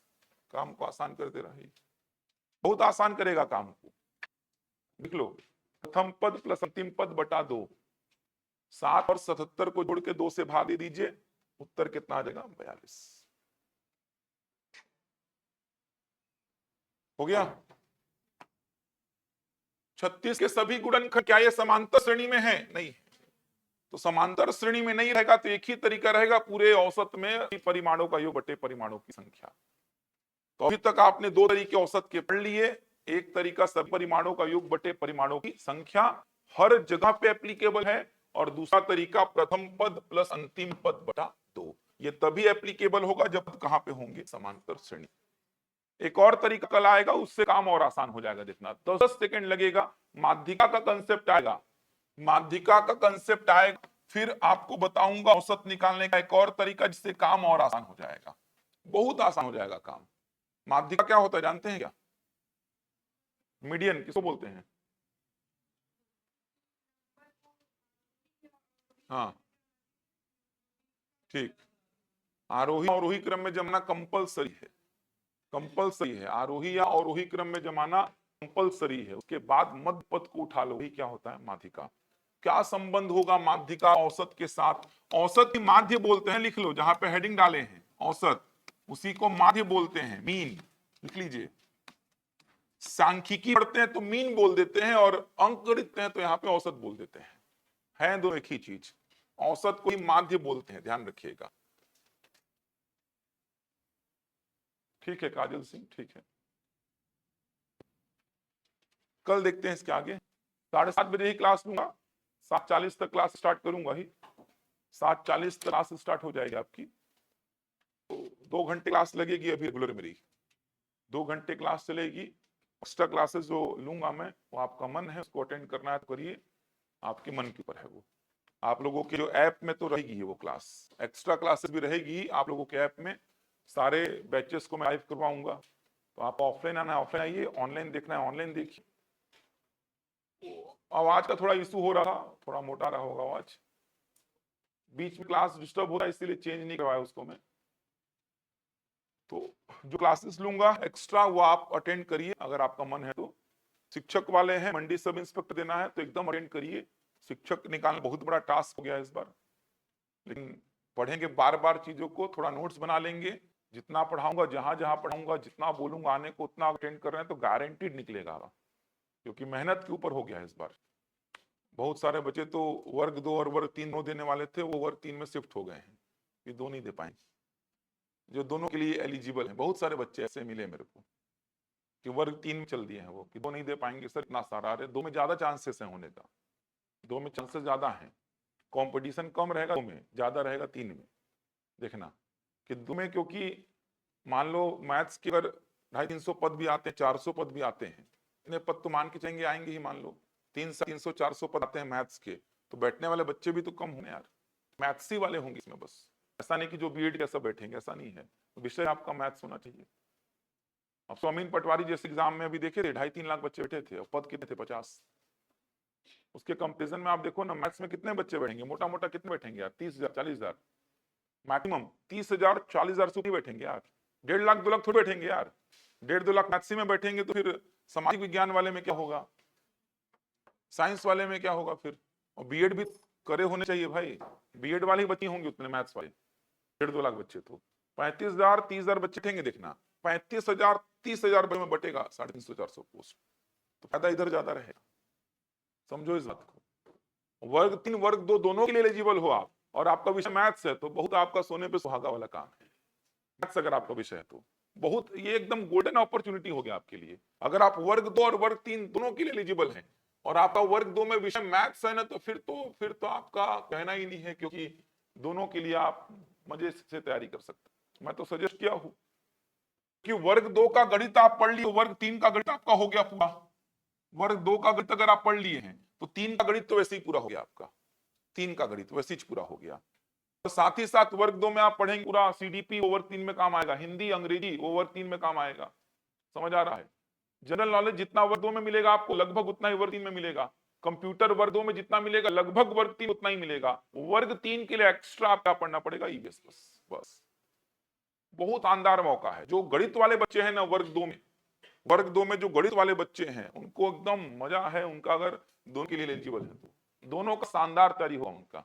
वर्ग 2 का गणित पढ़िए, वर्ग 3 का गणित कहीं नहीं जाएगा आपका, एक एक चीज बनेगा आपसे। वर्ग 2 में गणित इतना सारा है, वर्ग 3 में इतना सारा गणित है, समझ आ रहा है। इसमें पढ़ेंगे सीडीपी, इसमें काम आएगा, इसमें पढ़ेंगे वही हिंदी, इसमें इंग्लिश वही इंग्लिश, इसमें जीके वही जीके, इसमें कंप्यूटर वही कंप्यूटर, इसमें एक्स्ट्रा क्या है ईवीएस है, बस ईवीएस को पढ़ना है आपको बस। बहुत फायदा है, बहुत ज्यादा फायदा है।